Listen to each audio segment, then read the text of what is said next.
I'd like to bring somebody onto this show who I've been following for a while. You know how Jordan and I do the consumer segments for this show? The consumer stuff goes back at least 14 years now, between when we were doing Opie and Anthony on satellite and this show through iHeart, through all of that stuff, all the different iterations. Hell, last week we just did a whole bunch of stuff where, you know, I mean, this was one of them, the the chili cheese, Cheez-Its and all the other nonsense stuff that we were going through here. But this one guy I've been following for a long time seems to have the in on a lot of updates for products. Now, it could also just be because I'm thinking like, oh, this guy's very clever. He's good at what he does. He's a genius. Could also be he's just getting press releases I'm not getting, and he's just putting it out there ahead of me. I don't know how his connections and everything works, but I'm going to give him all the credit from the host of Snacks with Zach's. I know it's one Zach. I just like saying it plural. Please hello to Zach. Hey, Zach. How you doing, buddy? Hey, how you doing? Good. Hope that was a good enough intro for you. Honestly, your theory's not super far off. A lot of it is press releases these days. He's like, I get up an hour earlier than you do. I still kind of know, but for many years, I knew girls that I grew up with or friends of my sister stuff. They were so into couponing, right? Yeah. And they'd be telling me about this, and I'm like, how the hell are you finding out all this stuff? And then I find out, they're just on everybody's mailing list and get bombarded with all of this stuff. And the way they tell me this, I'm like, they're a genius. They're figuring. And I went, oh, wait a minute. And then I found your account, and you do a good job with presenting it. You're not doing it as TikTok influencer style in the way of it's like, I'm hooking up with Ghost as they're giving me the new Bubblicious flavor for us to try. They always make it like they had a hand in the product development. This is my Ghost flavor. I custom made it. Exactly. But you have a good idea. It's like you make these colorful graphics and stuff that you stand in front of, and you're like, hey, coming up. And he's like, let me tell you about National Hamburger Day coming up here. Here's what everybody's doing. And he's pointing at this, pointing at that, goes through there. Doesn't kiss the ass of everybody. I'm not saying you got to shit on every project, but he does let you know when he's not. He's like, they're in the grouping, they're in the discussion. I don't think I'm really going to try this out, but he's very honest with this stuff, and I found your takes very amusing. I appreciate that. It's a pleasure to be here. It's doing content about fast food, snack news, all that stuff. Honestly, years ago, I didn't even realize that this was a niche. I accidentally found my way into it. Do you guys know the origin story and the sort of the first piece that got me into this? No, that's what I was going to ask you. How did you get into the whole like snack? I don't even know what the term is. It's not snack report. I even know people will say snackfluencer, but the word influencer's got some negative connotations. So I refer to myself more or less as a food journalist, just in a different medium than traditional media. Okay. But you guys are both New York guys, right? I am. He's from. He's a nomad. He's currently in Arizona. George, all over the place. So, are you guys familiar with, at least Eric? You must be, Van Leeuwen, the ice cream company. Yeah. Oh, we are very familiar. Our former co-host lived near the main plant in Brooklyn. Mm-hmm. Like it was couple blocks away from it, and he would tell me about. He's like, because he knew somebody over there, and he's like, "You're not going to believe what they're putting out." And I go, "Really?" And he goes, "Oh yeah, they're going to announce it soon." Like he was getting spoonfuls to try all this stuff. And then he was telling me, he's like, it's terrible. Don't bother. What was it? Do you remember what it was? This is very important. I'll tell you one that I thought was going to be gross that I actually really liked that I bought twice. Mac and cheese. Kraft mac and cheese. So let's go back even further. They did a promotional thing at Rockefeller Center where our show was at the time. We were using their studios there. They had set up in Rockefeller Center, and they were doing French's yellow mustard ice cream was their big push many years ago. The mac and cheese was the thing. I forgot what it was that Giddle said. I don't know if it was that Dijon mustard something. Did they also do Hidden Valley Ranch one? They did a Hidden Valley Ranch one. There was because you and I tried it on the show together from years ago. That had we dipped Dr. Pepper Peeps into the Hidden Valley Ranch ice cream because the ice cream was terrible on its own, and we're like, well, it can't get any worse. So we just Not? We found a way. We just were dipping Dr. Pepper Peeps into it like a buffalo chicken dip, and then just scarfing it down. Two niches that should never meet again, you guys. I don't know what you're thinking. Fully agree with you. My origin story, it goes back way back. I've been making content on the internet since 2007. Not food content, but I think my first food review was literally like, it was 2012. I was a lot younger then, but as were we all were. Yeah, but I was living in New York City in 2021 at this point, and Van Leeuwen had just released the Kraft mac and cheese ice cream. So I'm sitting there. I was working on like right off of Bedford Ave in Williamsburg in Brooklyn. There was a Van Leeuwen down the street, and I was trying to cut it in the music industry when I was there. So I was holding over a day job, and the Van Leeuwen was right, like literally a 2-minute walk down the block. Everybody's talking about this Kraft mac and cheese ice cream. I'm like, I like ice cream. I like Kraft mac and cheese. I don't know how it's gonna work, and I went and bought that. I reviewed that product for my music fans at the time, and everybody was like, "Oh, you should make a food page." My taste, my opinion of it was not as glowing as yours, unfortunately. But I'm glad somebody liked it. It was very surprising to be like, you're right. Those are the two things you don't think would go together, and for what it was not as off-putting as it, like, because I didn't like the Dijon one. The Dijon one was gross. There was another couple that I don't think I tried the mustard, but they've done a few kind of weird flavors. The Hidden Valley Ranch was disgusting. There was a pizza one. I remember that from the pizza one, but that was like very heavy tomato flavor. Like that was a weird one. But yeah, like because Van Leeuwen, not a huge presence here in Arizona, but what they've started doing was putting out the pints. So you'd see them show up in grocery stores, and then Walmart, for some reason, kept doing the mac and cheese and all the little niche flavors. So every time one came out, I would have to get them. And I think mac and cheese was the only one I ever bought twice because I think they were discounting some. So I just wanted people to try it. You're like, and I didn't hate it, but I mean, it's not one I'm going to go out of my way, but it was better than I thought. There was another flavor that they had that I tried that was all kinds of terrible, but I heard culturally it was significant to the Mexican people. It was a Tapatio hot chocolate. Mexican hot chocolate. I like that one. You like that flavor? I also like because it was like Mexican hot chocolate. It was delicious. Yeah, it was not good. I like Tapatio, but it was not.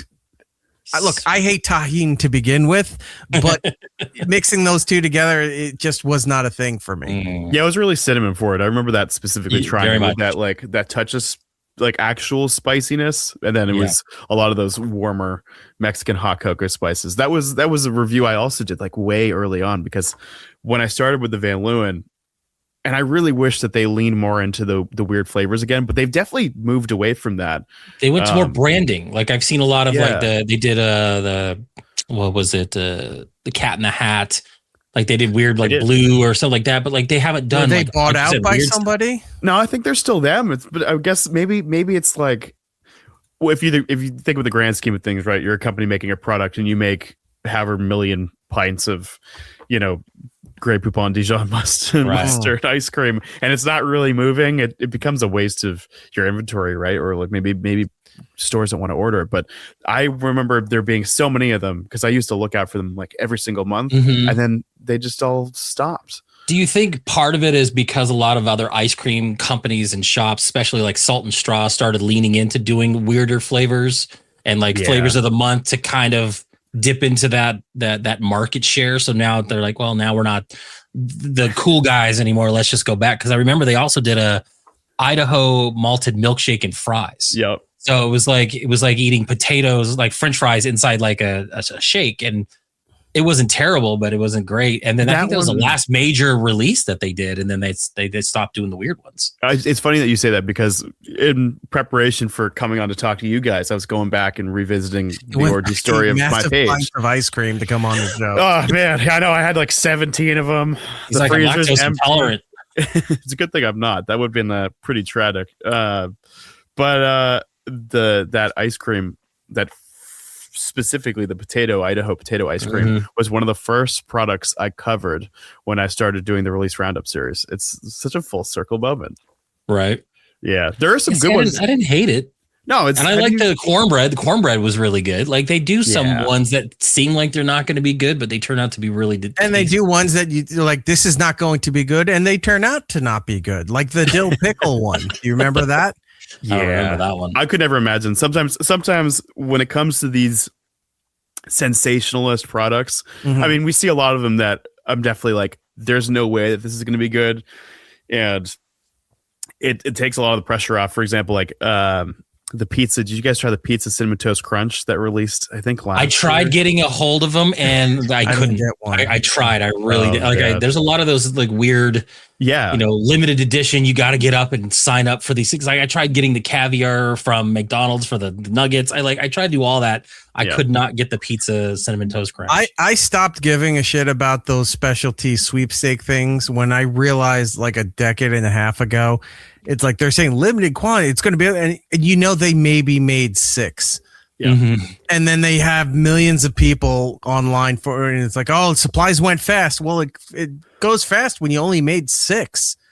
Because then, unless it was an influencer that they partnered with or something, you never just saw casual photos of that particular item. Like I was lucky enough to get one of these things. Those photos don't show up everywhere. Yeah. Like the people are going around. It's like, I got the red, white, and blue Oreo cookies. Everyone's posting about that because everyone can get those things. But you would think in a lotto system like this, where they were lucky enough to get it and they only made a handful, those regular people who got it, or maybe there were no regular people that got it, could go that far too, aren't posting casually, hey, I was one of the lucky guys that got this.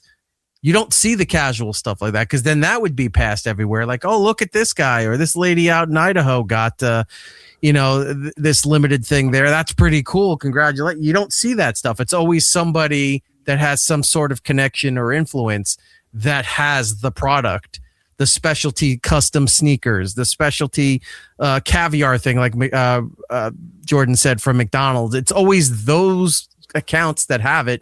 You never just see basic bitch accounts showing you that they got pizza cinnamon toast crunch. Yeah. I mean, I consider myself fortunate. The elephant in the room here is that I get a lot of those things that most people don't. And that's why we're now friends. I used to.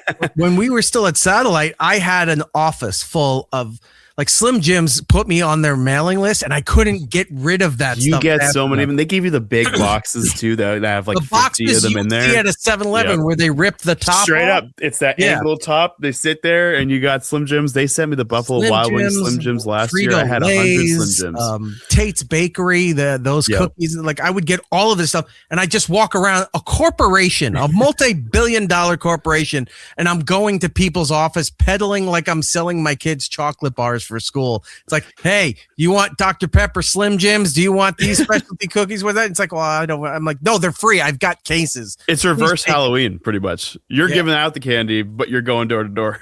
Yeah, I would leave them outside my office, hoping that somebody would take them, and they didn't get. Like, nobody wanted to steal the stuff.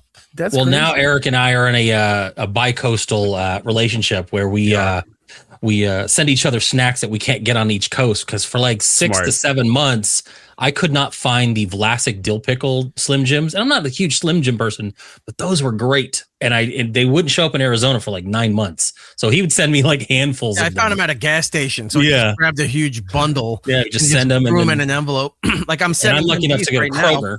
I was going to ask if you had Kroger, because man, the amount of Kroger exclusives that have been coming out the past like year or two. They're beating Walmart now with the limited exclusive stuff. They do so many exclusives. That used to be Walmart's territory to having, only do business with us for these things. And Kroger's been outdoing them.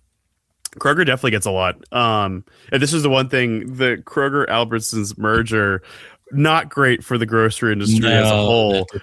But we don't have Kroger in the Northeast, and my one saving grace about that, I was like, if it happens, at least I'll get Kroger exclusives. And then it fell through, and I was like, damn, I'm not getting that vanilla for us, right, man? Yeah, that was a interesting. I think I actually sent that to Eric. That was going to be part of our soda show. You might actually have that at some point. But yeah, that one.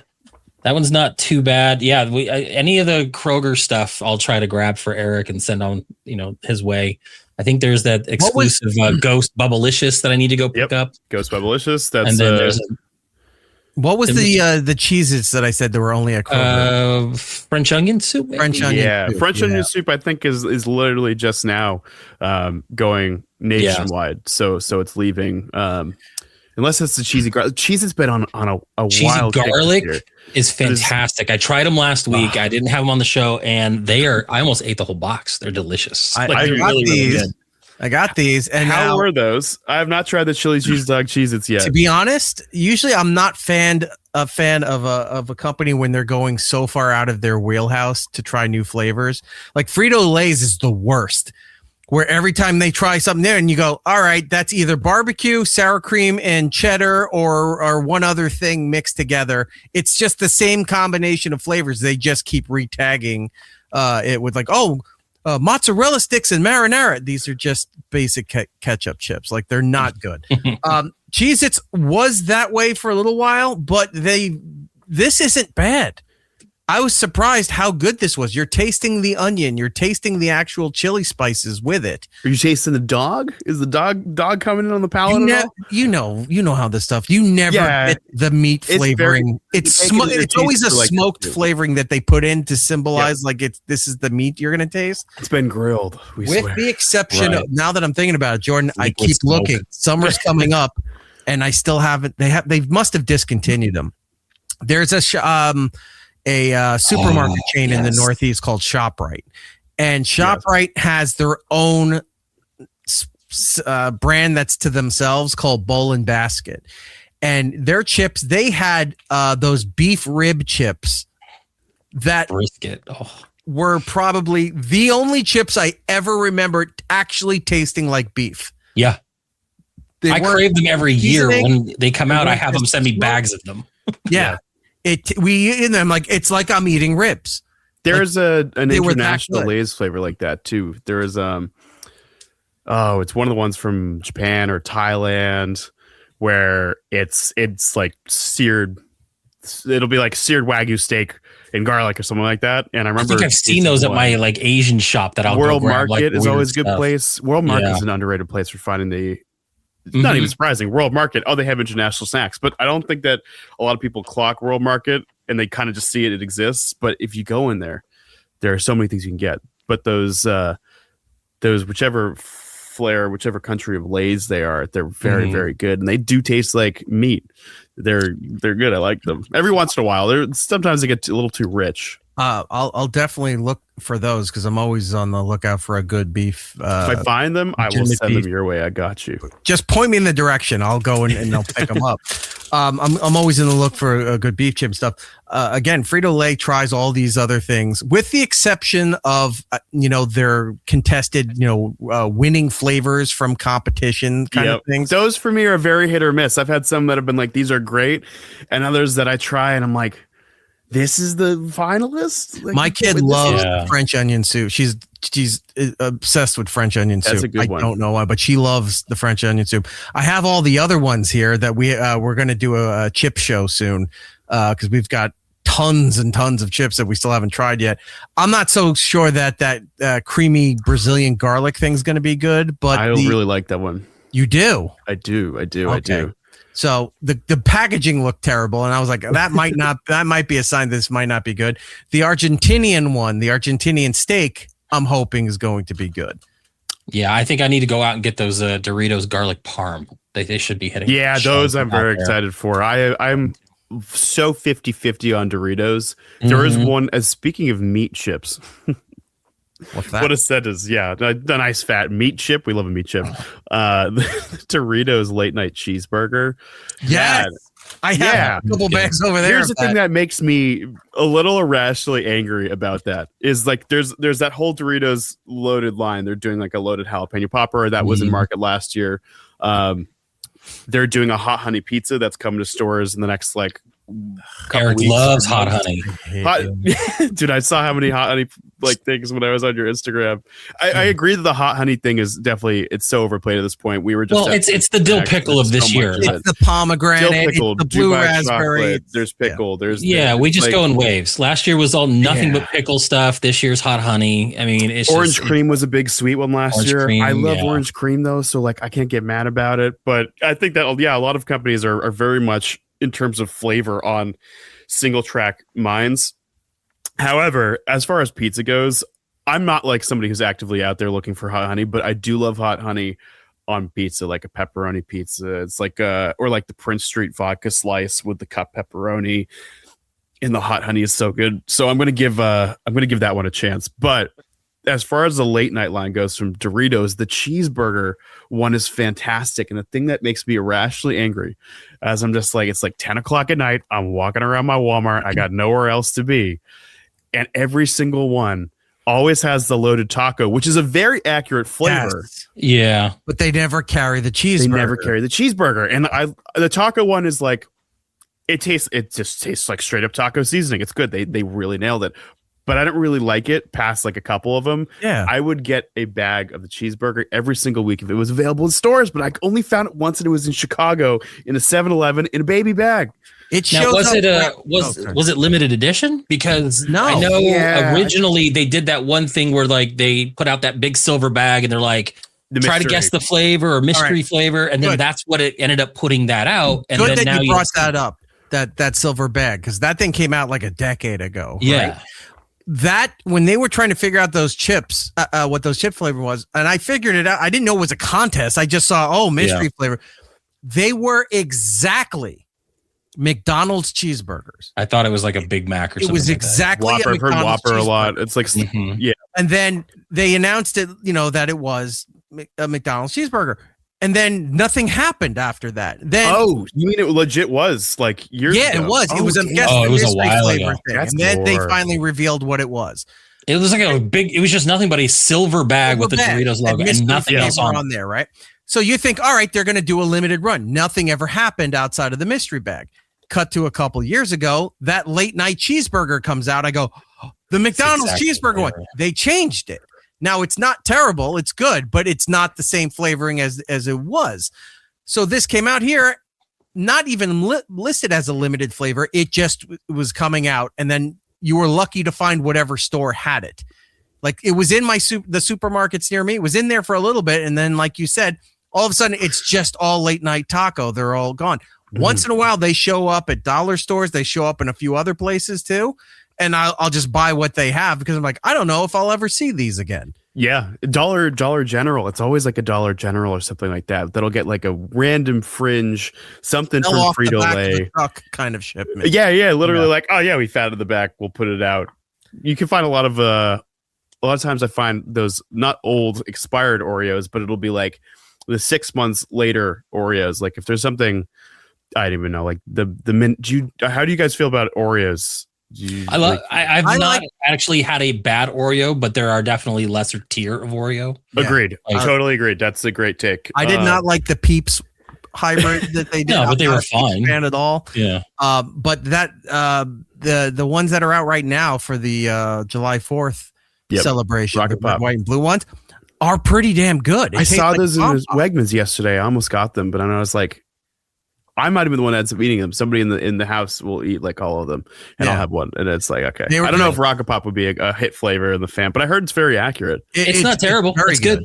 The one that came out not too long ago, the Reese's peanut butter hybrid, those were good. Unbelievably good. So good with the inclusions of like the Oreo crumbles in the peanut butter was really, I think, what set it apart. Everybody was like, oh, they're coming back, but they're not the same. And I'm like, yeah, but anytime they do the Oreo crumbs in the frosting, it's like when they had the most Oreo. Yeah, we were just talking about that last week. Like a couple years ago. Just cookies and cream Oreo. Dude, and then they brought it back as the loaded, the loaded. That's the other flavor my kid can't get enough of is the loaded ones. They're just like fat. I remember I was talking with somebody and they're like, why don't they just call it cookies and cream? I'm like, because every cookies and cream is Oreo. They can't, right? I mean, they can't legally say it. Yeah. They're like loaded with Hydrox just to throw everybody off. Yeah. Like, so our bestseller is loaded with our loaded Hydrox. Yeah. Where are you with all dress chips?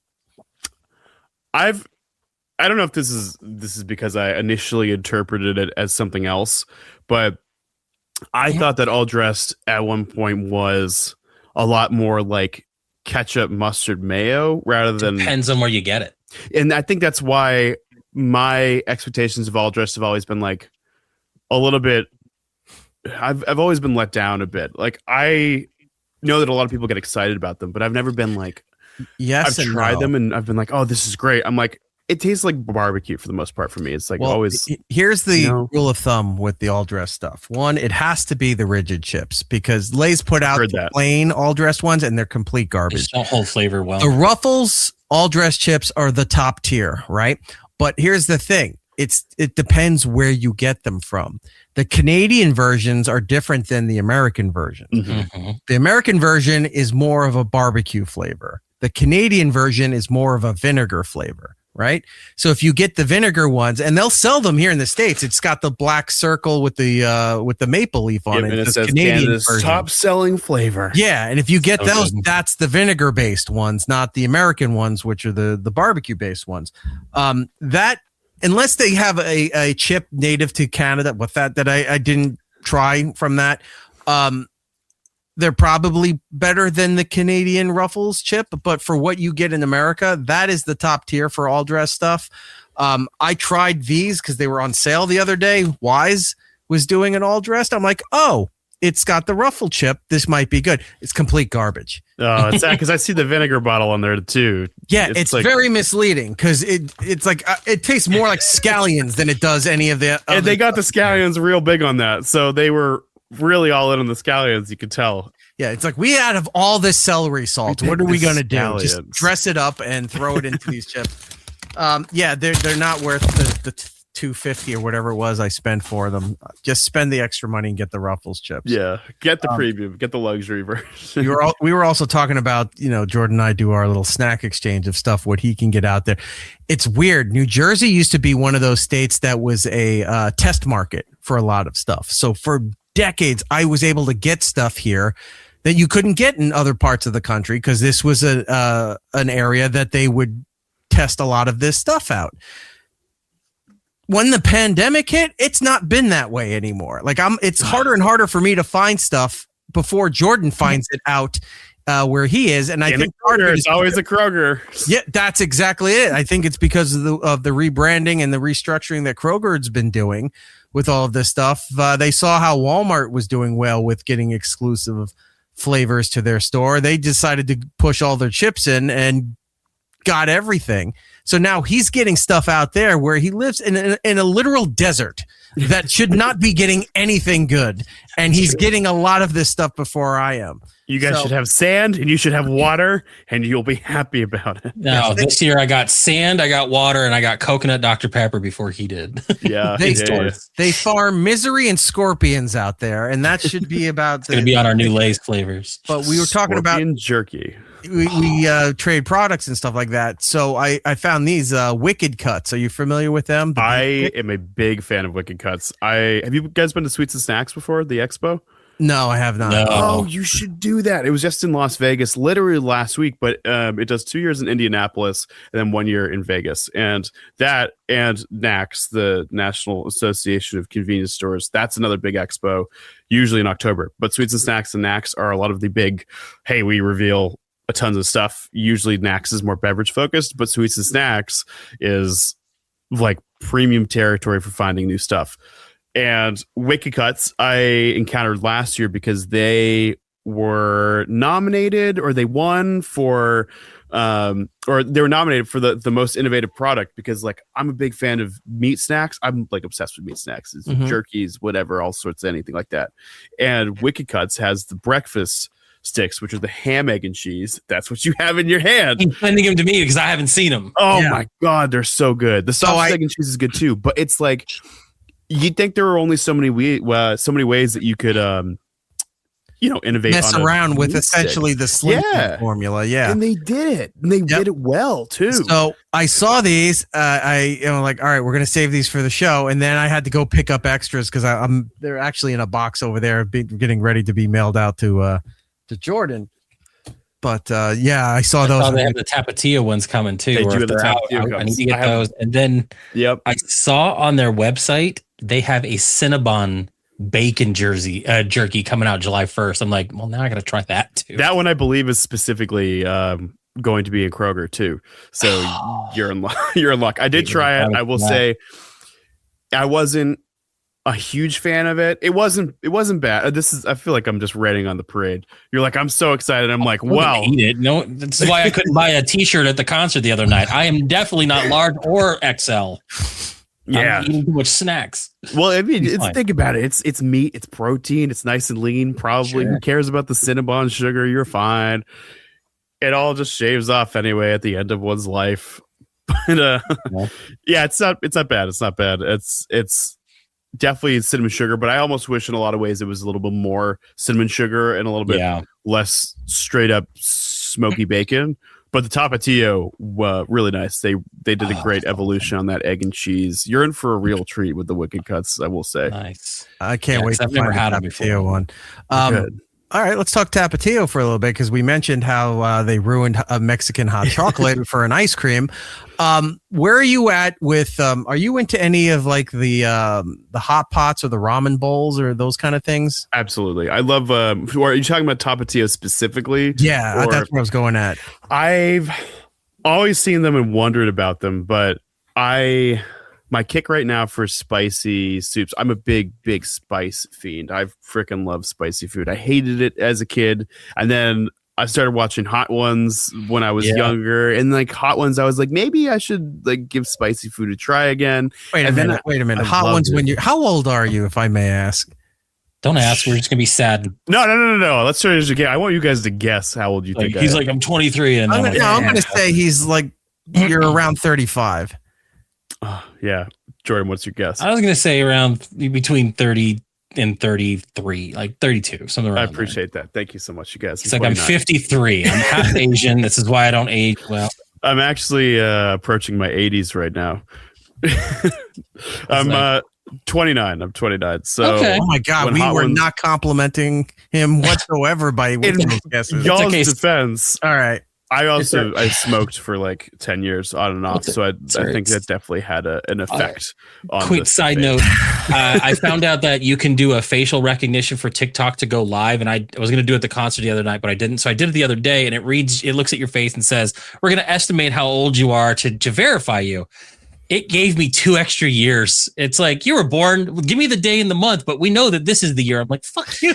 It scans his face. It made me 2 years older than I was like, I feel weathered. It scanned his face and then asked him to enter his ARP card. Yeah. What kind of flattery is that, guys? Come on. The default should be 2 years younger, make everybody feel great, and they'll love your app forever.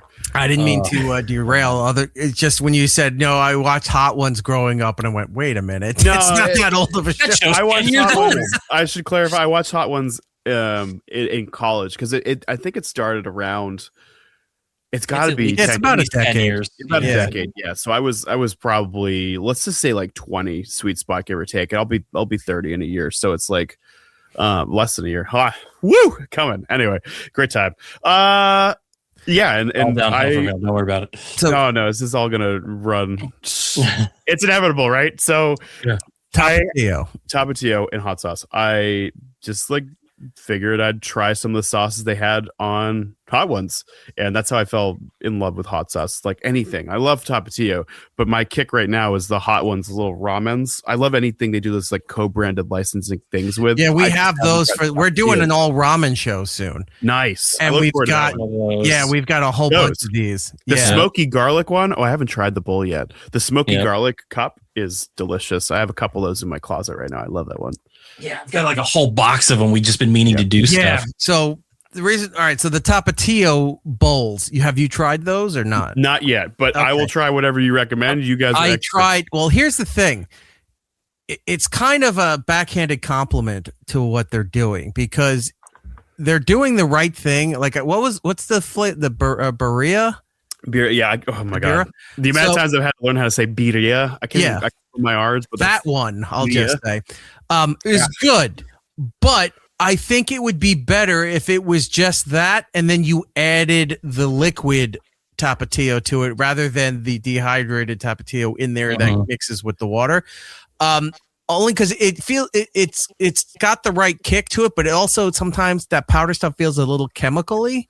Mm-hmm. If that makes any sense. Oh, absolutely. Because you got to do something, some sort of stabilizer in it to get it to stay like that too. So I think if you had like the pork or the beer or all that stuff there and just added the Tapatio into it, much better. So I mean, it's not terrible. It's great for what it is.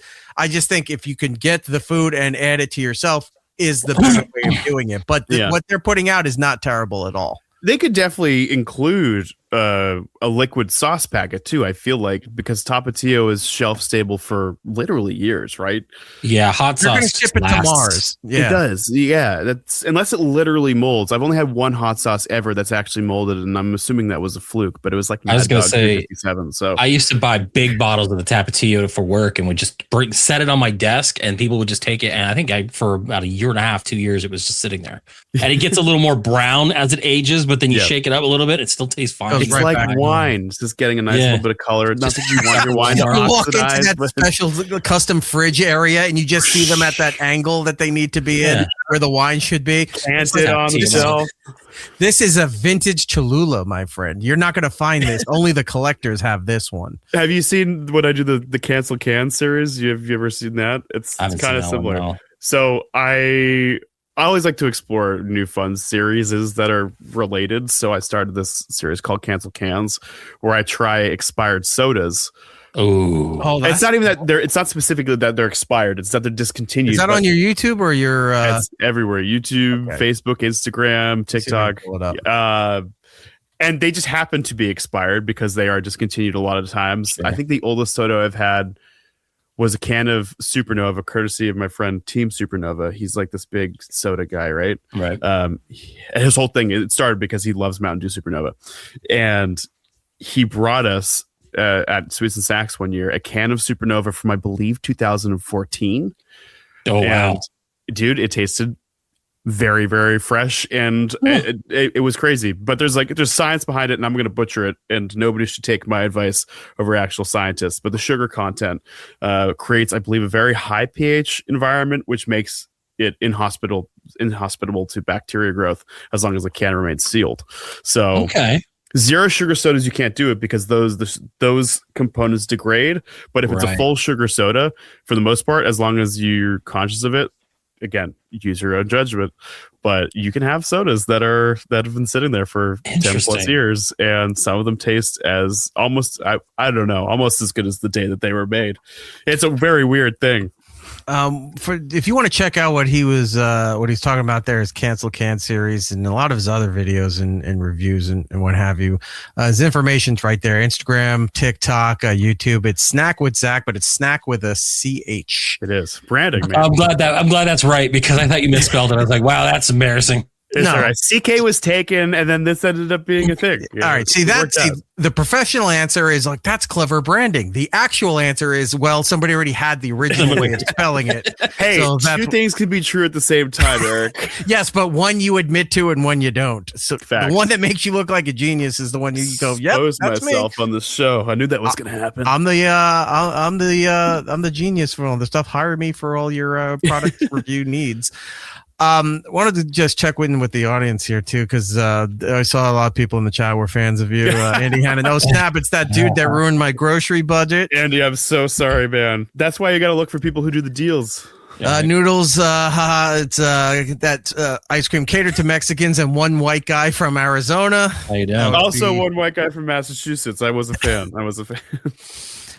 Sugar Shane, that flavor always freaked me out. The flavor that always freaked me out was the Thanksgiving dinner Lay's. Bowl of Basket does a better one, and so does Trader Joe's. Yeah, we they're just great. Yeah, we did that one year where everybody had stuffing chips, and then the one we couldn't get, and they did it twice for 2 years in a row, and then they stopped doing it. Remember, Pringles was selling Thanksgiving dinner. And like there was you would open different compartments, and these were Pringles that tasted like turkey. These were the cranberry Pringles. These were the stuffing and gravy, whatever. And they were online, limited edition sales stuff. Never was able to get those, but you can look those up and see what it is. Avenged 7 full 99 in the chat there. Happy snacking, fellas. Happy snacking, you, buddy. Tough Fluffy Tuffy saying, keep ranting. I'm close. I hope that's about the cheeseburger Doritos, because I could go on for hours and hours and hours. I could do it ASMR if you want. So you said you're in Massachusetts, right? Yeah. Do you have Jack in the Box up near you? I saw Eric does not. Yeah, I wish. This is And one thing. They're not on the East Coast, Jordan. It's really tragic. It's in pockets. Sometimes, like just like Sonic for the longest time. They vacated. It was almost like the government forced them to evacuate the East Coast. Some things happen at certain points in time that Yeah, E. coli. All their tacos were poisoning people, and they shut down the entire East Coast operation. That was like 40 years ago. Yeah, I know. The same thing. I know. But, it's just like, a Dexter kill room. Put up some tarps, some bleach, and then clean the place up and back in business. Get their ass back on the East Coast. Well, after every Thursday show, I'll go to there and grab stuff just to show Eric that I'm getting it, and he can't.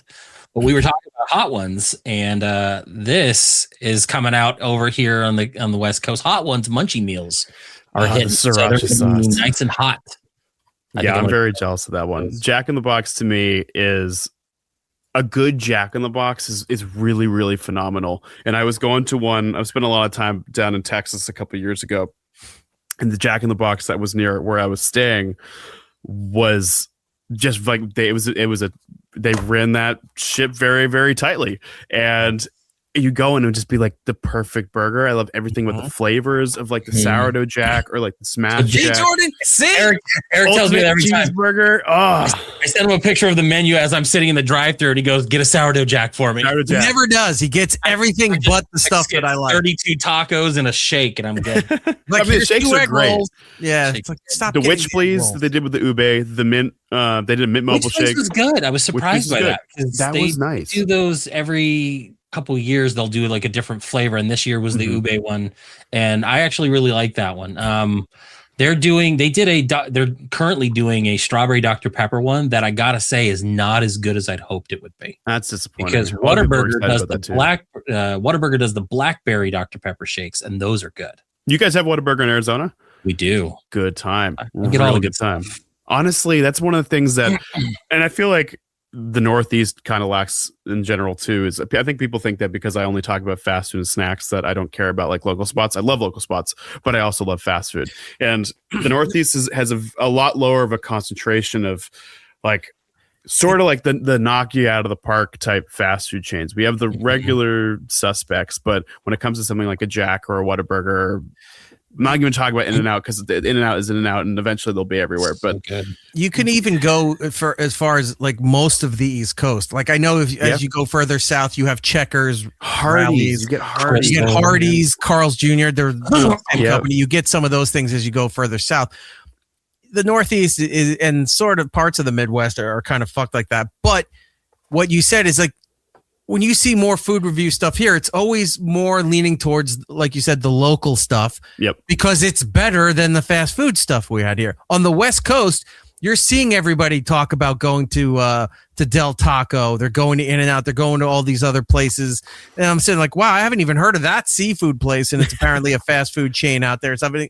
But that's what they got. They don't have the good local places as compared to all the other variations of fast food that's out there. That's totally valid. And this is one thing. I have another series. I do a lot of series, but when I got into doing this, I didn't realize how much else existed across the United States in terms of just if we're talking about fast food. And so I started a series called First Time Tries. And there are like 100 different places on the list. Everything from like anything that's a chain restaurant, because I focus largely on chain stuff. It'll be anything from like I've been to In-N-Out years ago, but like let's just use In-N-Out as a hypothetical, and then something like Brahms, which is more like very, very clustered in not even like the Midwest, but like Middle America. But I've got stuff all over that list, including like Whataburger and Jack in the Box and all these things that people grew up with. And people were like, how have you never been to this place? Like you call yourself like a fast food creator and you've never been to like whatever. And I've been like, here's what you say. We're on the East Coast. We have actual good real food here. So we don't need to go to that food place. You do in New York, Boston. I love Boston and we have great seafood, but there are some niche spots that are great. But I think that Massachusetts' dining scene could be a little bit better. We just got Michelin. It's all Dunkin' Donuts and racism. It's weird because like I did take that for granted because I grew up on the West Coast. So like Jack in the Box, I just assumed was everywhere, or Sonic. I mean, I would watch movies like Harold and Kumar Go to White Castle and be upset that I don't have White Castle. And now they started moving to the west side more, and I've got White Castle here in Arizona, but there's only 2 locations. Yep. And they're all, an hour something away from me. So like, I don't get White Castle. Like Eric can just go get White Castle right now. I'm sitting there going, God, that sounds amazing. Yep. You know what? I didn't think about that now. This asshole, sometimes after the show, I'll just get a random text and it's just like you said, it's a photo of him in the drive-through line at Jack in the Box just to piss me off. I'm going to start doing that with White Castle. Do it with White Castle. Drive-through and just out of nowhere and showing him a fucking Crave case or something. I'll go get White Castle tomorrow night just to prove you that you can't do that to me. Be like, I drove an hour for this to make. You know what he has to do? He gets the White Castle like Tostino bites. Those are good though. The Cravioli. Yeah. Oh man, I want to try those so badly because they're like I want to go to the airport too. Yeah, I want to go to the airport to go get the vending machine White Castle. Yeah, we were watching the videos a couple months ago of the White Castle vending machines showing up at like Vegas airport. I did that. Boston Logan was the first one. I went there. I tried it. Did you do a video? Was that the video we watched? No, we watched the one. Someone was talking about it. I think it was the guy in Denver that did it. Right. Okay. But he ordered them, and it came out in like the box that it's in the freezer section. It's literally from the freezer section. They cooked the box. Dude, I was so excited too. I saw it, and I was like, I clocked it. There was this whole news article about it in like the local Boston news. They were like, Boston's gonna get its first White Castle, but the location may surprise you. And I go in and I see it, and I'm like, wow, they must have like made them and they like truck them up because everybody's hyping them up. I paid something like $30 for 2 boxes of freezer aisle White Castle that were literally microwaved inside the box. 2 of them were inside the box. The other 2 were in like a plastic lidded container, like cardboard container. And I was video, like, the guy did the same thing where he like it came out and it just you look like you just walked over to the freezer section, threw it in your microwave. Even before that, we see the machine and he's just showing you the order process, and we paused it and we're looking at each other like how is this machine cooking this? Yeah. And then he goes, oh, it's done. He lifts the thing. And the box comes out. I go, they defrosted and nuked the box from the freezer and handed you that and said, there you go, $14. It's literally like, I can't use the word. Everybody hates the M word, but it's like, it's moist. Go ahead. Yep. It's moist. The box is moist. And you have to like thumb your way through that kind of like crinkly cardboard. And then you do the cellophane. And then the weirdest thing about it, I mean, look, I love microwave foods. I'm not going to lie. I ate a lot of them. We're not against it. Yeah, I love a microwave food. Saying there's some things you prefer that if you're getting from a vending machine, it's just not nuking a frozen. No, I would love like actual White Castle to decide to do it, but they come out and the buns are like, they look like they have like psoriasis or something like that. It's crazy. I think the one that I saw like the video bubbles all over them. Yeah, or it looks like you've been in the pool too long and your fingers are wrinkly, so the bun has like that moist, wrinkly look to it. And that's a good way. If psoriasis. Yeah, and if you like microwave something too much, you're either gonna get it like wet on the outside and then it's like rock hard in the middle because it overcooked the bun. I hate microwave hamburgers. Like I never like doing it. Yeah, there are like a lot of. Whenever people do like the microwave breakfast sandwiches too, like I love a Jimmy Dean microwave breakfast sandwich. They're good, but then it's the same thing where like everything's cooked and the egg is just not. And you're like, oh yeah, like nice hot English muffin, and you're like, damn. Yeah, the thing is you got to microwave for a little bit, then deconstruct it, start cooking parts differently, and then put it together and cook the rest. I know what you're saying, but I always found like Jimmy Dean stuff to be way saltier than other products, like other people who were making those breakfast sandwiches or the breakfast burritos or something. If they were Jimmy Dean's, like the sodium count was through the roof. I don't know why they just felt like dumping a salt lick right into everything. Maybe that's their preservative. I don't know. But Jimmy Dean stuff was always just way too. No, here's the other thing. We were talking the other day about Flintstones being a cartoon that people grew up with in the 60s that we kind of grew up with growing up, and now it's more associated with like cereal and the vitamins. But there's no product. Yeah, no cartoon. No Jimmy nothing. Dean do? Was he an actor? Was Jimmy Dean a person? Was this like a Paul Newman type scenario? He was a real person. I just don't know what he did other than sausages. So like, was he famous for something else that transitioned to breakfast meats? I wonder the same thing about Bob Evans. Honestly, like who was Bob Evans really? Yeah, we don't have Bob Evans out here. As far as only like casual dining goes, they do make a good meatloaf. I'm sure. Oh, it's hard to Bob find a Evans place is that on the can list. do a of meatloaf. stuff. I would love to try Bob Evans, but again, there were only like 3 of them, so I need to go to a state. I need to go to like Iowa, where there's the 1 of 3 Bob Evanses. It's like Sears. They're like, yeah, we're getting a Bojangles out in Arizona for the first time, and we got Zaxby's, I think about less than a year ago near me, and we got a Raising Cane's opened up not far from me, and if I drive past it, I boo at it all the time because it's the worst fast food chain restaurant in the country. I feel like Cane's gets a bad rap, and here's my perspective, and hear me out because I would love to hear yours too. And it probably goes down to the seasoning as well. Is that like tell me about yours first. Mine was that I tried it once. I used to go out to Dallas a lot doing TV stuff out there. Okay. So I would fly out, and where they would put me up in Dallas, the hotel, there is like right near it is just because Texas is so vast. There's just like this 3-mile stretch of highway that every fucking corporation that you know of is on either side of the highway. Highway 6 in Houston, Texas is just like that. So it's like, oh, Walmart's over there, but across the highway, there's Target. Oh, there's McDonald's. It's all the competing on both sides. So I used to get excited because there were stores or food chains out there that I couldn't get here on the East Coast. Plus, the Kroger's was over there. So I would hit Kroger's, get stuff for the hotel room and snacks to bring back to home. He would go shopping and then show us pictures of his table inside the place. He's like, this is all the stuff I got I can't get it home. Yeah, and you know how hot chicks are doing bikini hauls and making millions of dollars? I'm doing the same thing. And I go, oh my God, dill pickle cheese puffs, those kind of things. And nobody cares about that. It's so funny. So Raising Cane's was right next to Whataburger, next to all these other places. And I was like, okay, this sounds good. I never tried Raising Cane's. I'll try it. The Texas toast was terrible. The coleslaw was bland. Crinkle cut French fries were meh. And everyone's like, oh, it's the chicken tenders. The sauces were weak sauce to begin with. And I'm like, this for a restaurant that only has 5 items on their menu, they should be perfected with this. And now this thing should not be an issue. It's boring, bland, and terrible, yet everyone raves about it because it's a chicken tender place. I love it. I'll go. Yes, that's true. There's videos when I would go into Manhattan, to work in Manhattan. They had a Raising Cane's inside Penn Station, down below by where you'd come off the Jersey Transit and Long Island Railroad. There's a Raising Cane's right there, next to Shake Shack, next to some high-end sushi place where because you're thinking underground in Manhattan, you're thinking sushi. There's Raising Cane's right there.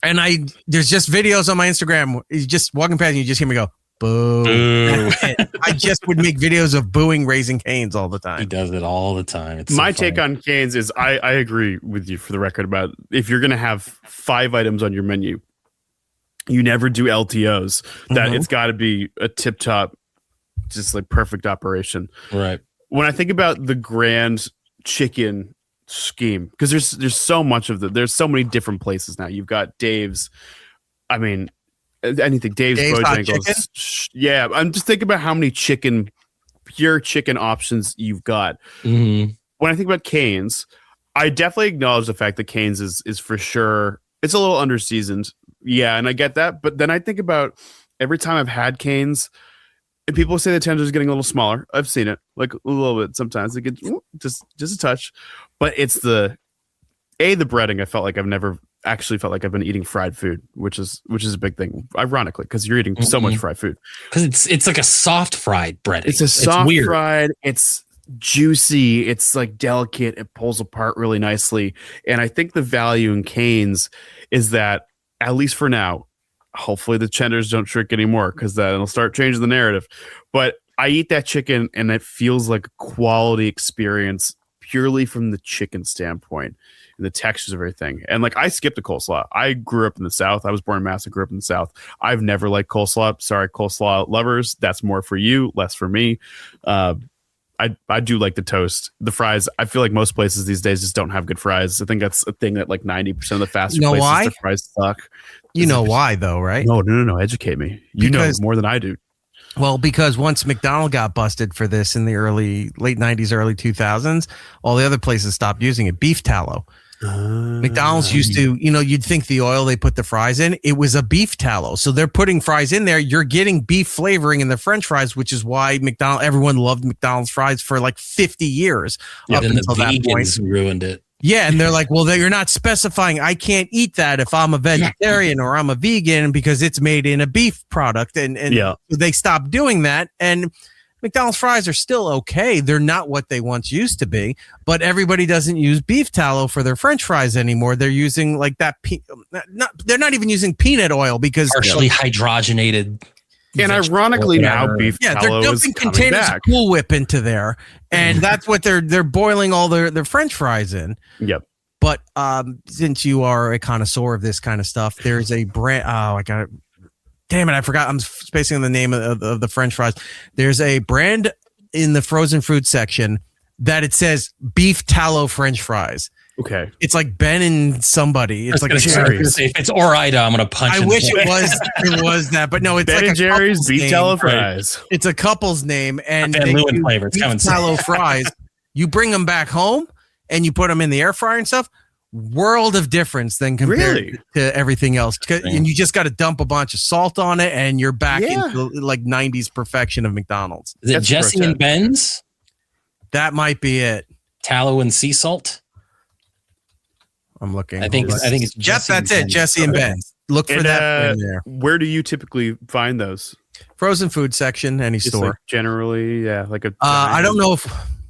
Wegmans? I don't know if Walmart has them in there now, but I've seen them at Target. I've seen them in supermarkets. Okay. Yeah. Well, I mean, Stu's too has got like such a specific Jesse and Ben's. Stu Leonard's has like, I didn't realize there were like 5 to 10 of them maybe, and they've got like a whole like niche little. I had to go there. He has a Stu Leonard's not far. He sends me videos videos constantly from Stu Leonard's, and I'm like, God, they really do have a good. Just their brand offerings of like their deli offerings or whatever they have. They keep always looks really good. New unique stuff, and they did it again. By the way, one of my favorite things in the world since I was a little kid. My dad used to eat it, and then growing up, I used to eat it. Bacon horseradish dip, right? For chips and for pretzels and stuff. But all my life, I only knew one company that made it, and that's that Hell of a Good, right? That makes the dips. They make wow. They make bacon really horseradish dip. I know everything. People think I know everything. I know very little in the crunch. Well, they have hot honey, so you'll love it. But yes, this is a summit, my friend. We're exchanging ideas and ways of doing things here. Camp David of snacks. Hell of a Good does. Well, Hell of a Good also does that new deal with the Grillo's pickles. They do that pickle dip, which is really good. That's good. Grillo's is everywhere. Forget about pickle being a flavor. Grillo's specifically is such a flavor now. I just had the PBR, the Pabst Blue Ribbon Grillo's. I was going to try to find that just to try I haven't found that by me yet. That one is legitimately, it's good. Here's the thing: is I'm not a food snob at all. I like anything from like, I say this all the time. I will go to a Michelin star restaurant. I will eat shit out of a garbage can. I have like no rhyme or reason one way or another. I want what I want, and then I'll go and have that. So I don't care about like, oh, this is like a craft beer experience. I need like a triple IPA that's been aged by angels under the sun in the Mojave Desert. Like I don't need any of that. So like a PBR, like I agree with Andy. It is so good. It's very, very light. It's light beer, but it has that like nice beer sort of finish. It's really, really good. I had a pickle beer out of Texas that I hated. So like it just throws me off about trying a pickle beer, but PBR, I mean, that's fine. Grillo's is good. Still, I like in essence PBR. It's just got an extra little of something. Because I like Grillo's. They did the pickle de gallo. Yeah, and that stuff is great. I was just about to bring that up. Awesome. Mixing that and making your own guacamole with that is amazing. Oh, that's a good one. So I make the avocado, the pickle de gallo with mixed into there, and then I throw some like Frank's Red Hot into it with some jalapeno chopped up, and it's the way to go with that. Yeah. The Stu Leonard's thing, I was trying to say with the bacon horseradish dip, they started their own brand of dips now at Stu Leonard's, and where Hell of a Good is a sour cream based dip, Stu Leonard's is doing a whipped cream cheese base. So they now have bacon, horseradish, whipped cream cheese, spread and dips, Jordan. I know you sent me that. I was like, I did. Okay. Well, it's like, and I keep thinking, like, I hate when you send me the perishable stuff because I know it's never getting here. Yeah, like we can exchange our snacks that'll last in a box and sit in my mailbox, but I'm not getting Stu Leonard's anything, and it's bumming me out when you send it. Got to pack it on like every layer of dry ice. Get it overnighted. We may have to do that because I always wanted. I'm his own personal gold belly for the East Coast. Hey, but you get Kroger exclusives for that. That's a good trade-off. I was going to say, there was that ice cream brand for the longest time that was up near you guys that had like the Dr. Pepper and the A&W, and then they just started kind of coming up more north. But for a while, I was thinking of trying to pack it in because Giddles wanted to try it. And I'm like, it's nowhere near you. But, it was down in Florida, but not anywhere, up the coast. So, I think the closest Stu Leonard's to you is in Connecticut. Like, I'll make a drive, twist my arm. It's not that far from you, but I know it's Connecticut, New York, New Jersey. He might have a Rhode Island location as well. If you get a chance to, if you're looking for a nice day trip or something, it's like me going out to Lancaster and hitting Shady Maples up and the Amish markets. Here's the thing: is I am such a weird person. I mean, the fact that I already do this literally every single day anyway shouldn't be a surprise to anybody, but. One of the cool things about when I get to travel is I like to go into grocery stores that we don't have in my area. Like whether it's like I haven't been to a Meijer or a Hy-Vee or something but like things along those lines. Like I said, I grew up in Atlanta when I wasn't in Massachusetts. So like I know Kroger and I know Publix, but I remember going into H-E-B for the first time. I was like, this place is incredible. In Texas. And they have some good ones too. They had lemonade chips once that were They just did a whole wave of new ones too. I don't remember the flavors every year. Every time they do the seasonal chips, they're great. Even going to like a Ralph's, which is Kroger in California, but like, so I would totally make a trip to go to Stu Leonard's because it's so cool to see where people in other states do their grocery shopping because it can be such a different experience that I don't have in my day-to-day basis. But Market Basket is like that in Massachusetts. Like Market Basket is its own thing, and it's in like New Hampshire, Mass, maybe Rhode Island, maybe Connecticut. But people that haven't been to New England have never experienced Market Basket just the way I've never experienced like a King Soopers or something. I want to try that place in LA only because it looks so pretentious. Erewhon? Yes. Erewhon. Oh my God. Talking about, they're getting these like, $30 smoothies and all this stuff. It's got gold flakes in it. It's like, what? You don't need gold flakes. It's like, what does this add to your flavor experience, man? Yeah. There's you're a drunk. Just drink Goldschlager. Just admit it. You don't need it mixed in with your Frappuccino. And they have $75 ice. Check it out in Erewhon. They legit. My brother lives in LA. He does not go to Erewhon. Sometimes he'll be sent there by somebody he works in film as well, and like somebody will send them on the run to Erewhon or something like that. But they have $75 ice cubes, specifically the thing that melts in your drink, almost $100. Maybe 10 times frozen middle finger wages. Yeah, it's like a glove from the hamburger helper guy. He's just putting in a drink. He's just said, "You spent $75 on this. This be all elegant to put it into your whiskey." Look at me now, bitches. $75 ice. Who's laughing? We have an agent that lives in LA and hates all the people that goes to these places, but he's also one of those people that goes to these places. So is it because he was like first and he feels like it's been cannibalized by yuppies type thing? No, he's just he dislikes himself greatly is what it is.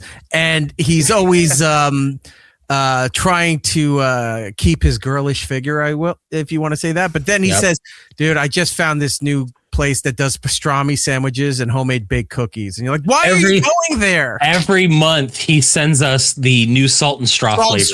Yeah. Yeah. And I have one close to me, so like I'll go try them out. I'm like, all right, cool. He sends us the salt and straw menus as if it's a contract negotiation from a company. He goes, you guys need to look this over, go and make any changes necessary, send it back to me. He'll send it to us in an official capacity and goes, all right, tell me which ones you're getting. Yeah, we always got to And then like, hey, a couple hours later, did you see what I sent you? And I'm thinking it's something important. And I go, no, what is it? And he goes, new salt and straw menu. I go, I'm out right now. I can't sit there and look at it. He goes, but you don't understand. They've got this boysenberry thing that looks like he's talking to He's like, I'm going Friday. He makes a date of it. He's like, I'm going Friday. Life or death. Salt and straw is everything that matters in this world. Yes. And if you don't get it the second it drops, then you might as well not He's live. the best and the worst agent I've ever seen because he knows our strengths and he plays to them. And he also plays 100%. To our weaknesses. Yep. But yeah. Oh, remember when I think when I first realized his obsession with salt and straw was when they had that collaboration with The Rock for his Terramana tequila. Yeah. A few years back, they were doing an infused Terramana tequila ice cream thing. There was like three or four flavors. One of them, I think, was a hot chocolate too, that you could get at Salt and Straw that was mixed with his with the Rock's brand of tequila. And he was obsessed with trying all of this stuff. And then he's like, he show you all the other things here. And then he's giving us pointers of how to try some of the. Remember we were out in San Diego? And we all went to and we walked over there and he's telling us how to order. It was almost like the soup Nazi. You stand up here, you go like this, you say this, you want to try that. You can ask for a spoon of a sample and then you put the spoon here. Like, don't make direct eye contact. Only breathe 3 times every 5 seconds. You're embarrassing me. What are you doing? It's like, Rob, they don't give a shit about you. You don't own the place. They don't know you. Relax. It was good though. Did you guys try the Salt and Straw collab with Taco Bell? The Taco Lot? The Taco Choco. Basically the Choco. Yeah, with the I haven't yet. They have a Salt and Straw not super far from me, so I might go try that out because I think that's out. I think they're doing a May Flowers collab, so it's like really flowery tastes of food. But kill 2 birds with 1 stone. Why not? 2 tacos with 1 lot.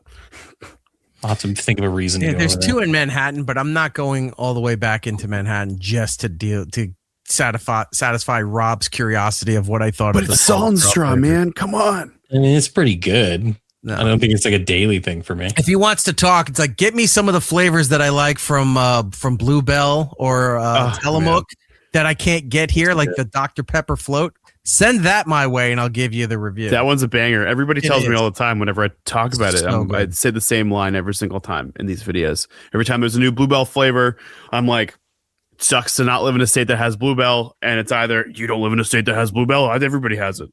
And then it'll be like, oh, you can order it. And everybody tells me, and they're being helpful. They're being so sweet because they're like, oh, you can have it, but also it's like $100 to ship. And I'm like, guys, if I wanted to order Bluebell, every time I want a Bluebell, I would be absolutely broke because every flavor they've released in the past year or 2, they've all been good.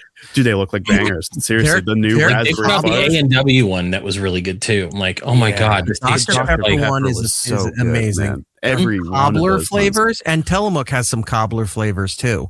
Yeah. They do a blueberry cobbler. They do a peach. I love peach everything. One of my favorite ice creams they discontinued a long time ago was actually a Ben & Jerry's flavor. It was Willie Nelson's peach pie. Oh yeah, I remember something. Was the best, and I'm not that big a Ben & Jerry's fan, but that flavor was insane. And then it got discontinued after 2 years, or he died. I forgot how it worked, but the deal was done. Wait, Willie Nelson. He's still alive. Yeah, wait. Is he? I don't know. Yeah. I was like, when did Willie Nelson die? With marijuana. He's fine. I mean, good for him. He's ancient as hell. I just assumed that he might have passed on. It's Keith Richards. He's been pickled on the inside. He's fine. Trust me. All right, fair enough. Anywhere. But anyway, anytime you can find a good peach ice cream or something, I'm all about. In fact, Stu Leonard's makes their own peach ice cream too. How do you feel about... Go ahead. I was going to say there was a brewery that I went to this past Saturday that everyone's getting into their vodka spritzer things like the White Claws and things like that. So they do their own, but it was peach and it was probably the best tasting thing I've ever had. Like the peach that they use masked any alcohol. If I had stayed a long time, I probably would have died because it was so easy to drink that I'm just like, okay, cool. I'll have another one. And then they just kept coming. I was like, these are dangerous because you don't notice it. You don't taste it. And it's just all peach. Oh my God. It was like the best thing in the world. And it just makes me happy that we're in that summer stone fruit season where everything's peach flavored and it's so good. It's not peach related, but it's definitely brewery and summer adjacent.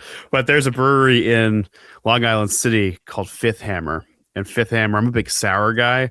And every once in a while, sours are great. They do, this goes back to the orange creamsicle. They do what's called the Space Whip. And the Space Whip is a... Are you saying whip? Whip. It's a Space Whip. It's an orange dreamsicle sour that they brew with lactose.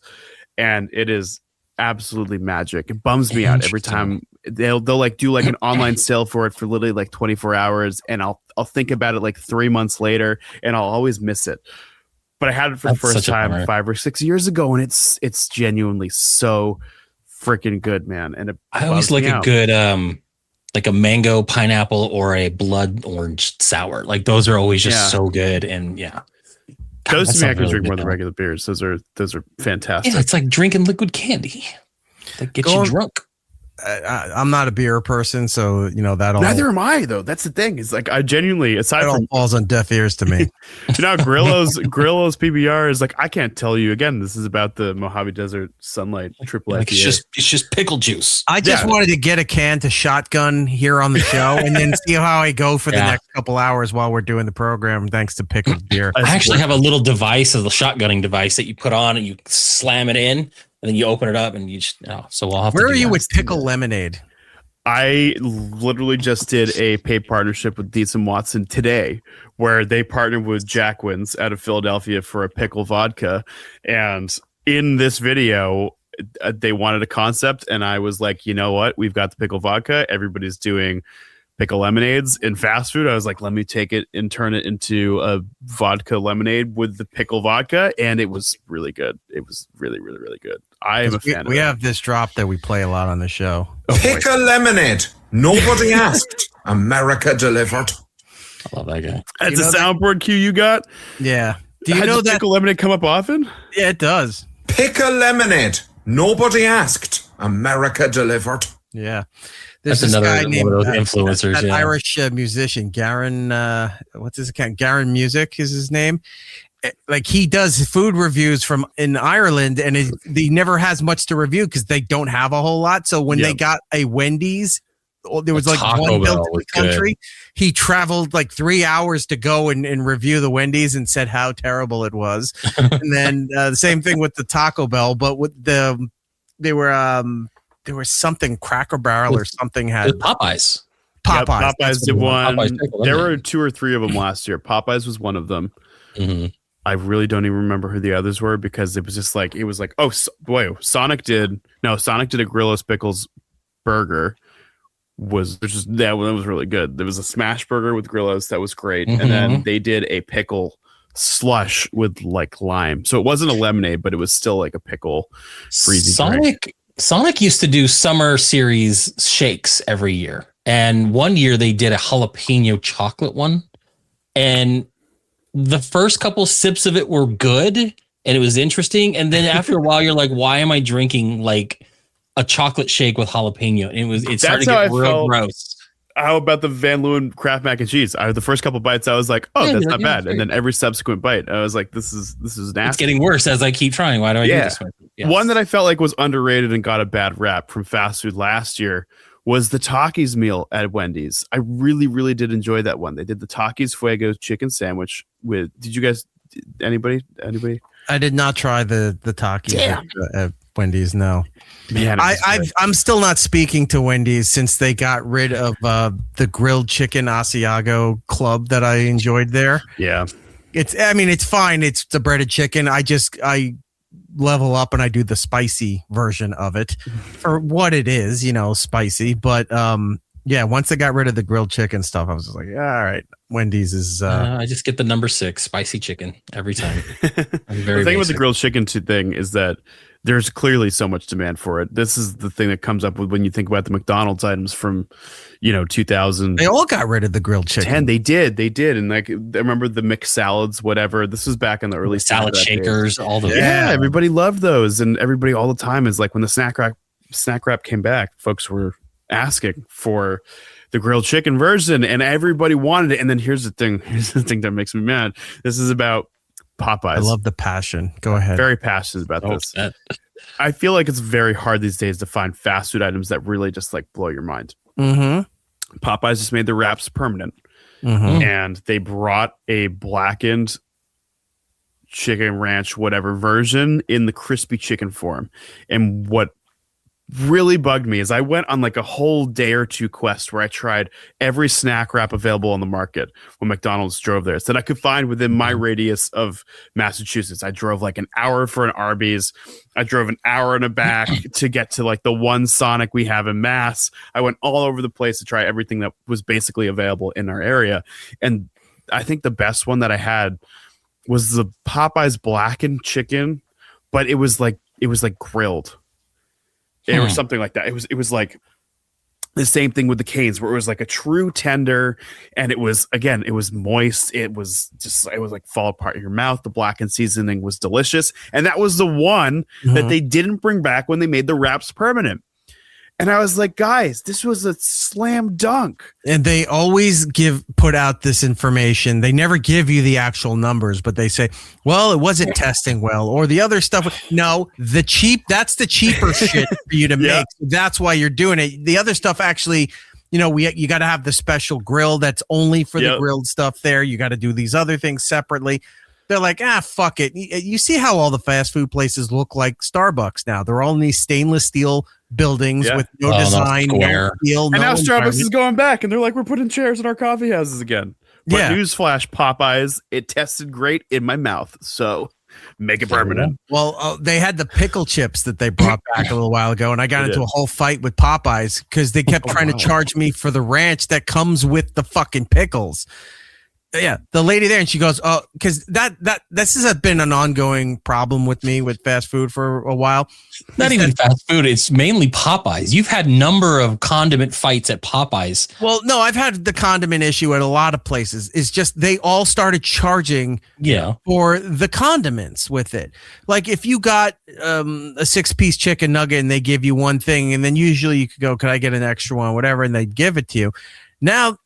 It was 25 cents. It's 35 cents. Now it's almost like it's like 40 something cents in some places. Cents. I mean, we're also in high cost living areas too. I give zero fucks what they're overhead. And that's not. Oh, I'm not using that as an excuse to justify. No, I'm just being a jerk about it. No, I'm saying he's sponsored by Big Condiment over here. In some places, it'll be like 10 cents, but by us, it's like 50 cents. Yeah, for the and they have the signs up there. Like I saw it at a Burger King. No, I didn't see it at Burger King. My neighbor got Burger King for his kids, and he took a photo and he goes, "Hey, check this out."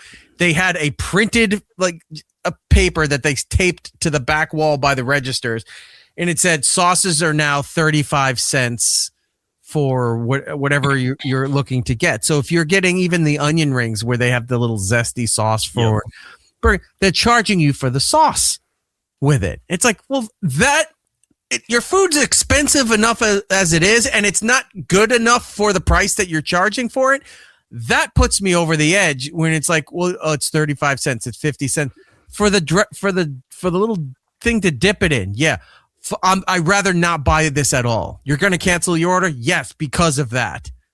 Because of that, this on is the principle. Straw that broke Eric's back. The salt and straw that broke my back. No, I'm serious. He's told me stories where he would get in arguments with the lady at the Popeyes counter because she wouldn't give him his blackened ranch or something like that. And it's not happened once. It's happened at least 3 times. And I don't know if it's the same Popeyes that he keeps going to, but apparently it is a problem for him. Not learning your lesson, obviously. Well, and if you watch long enough and you listen long enough, Eric can't leave the house without something bad happening. But it's funny because the same things keep happening, and it just never And it's nothing major. It's not like financially ruining or the car got totaled or anything like that. It's just I'm plagued by a storm of inconveniences that just set me off, and I make it worse than it needs to be.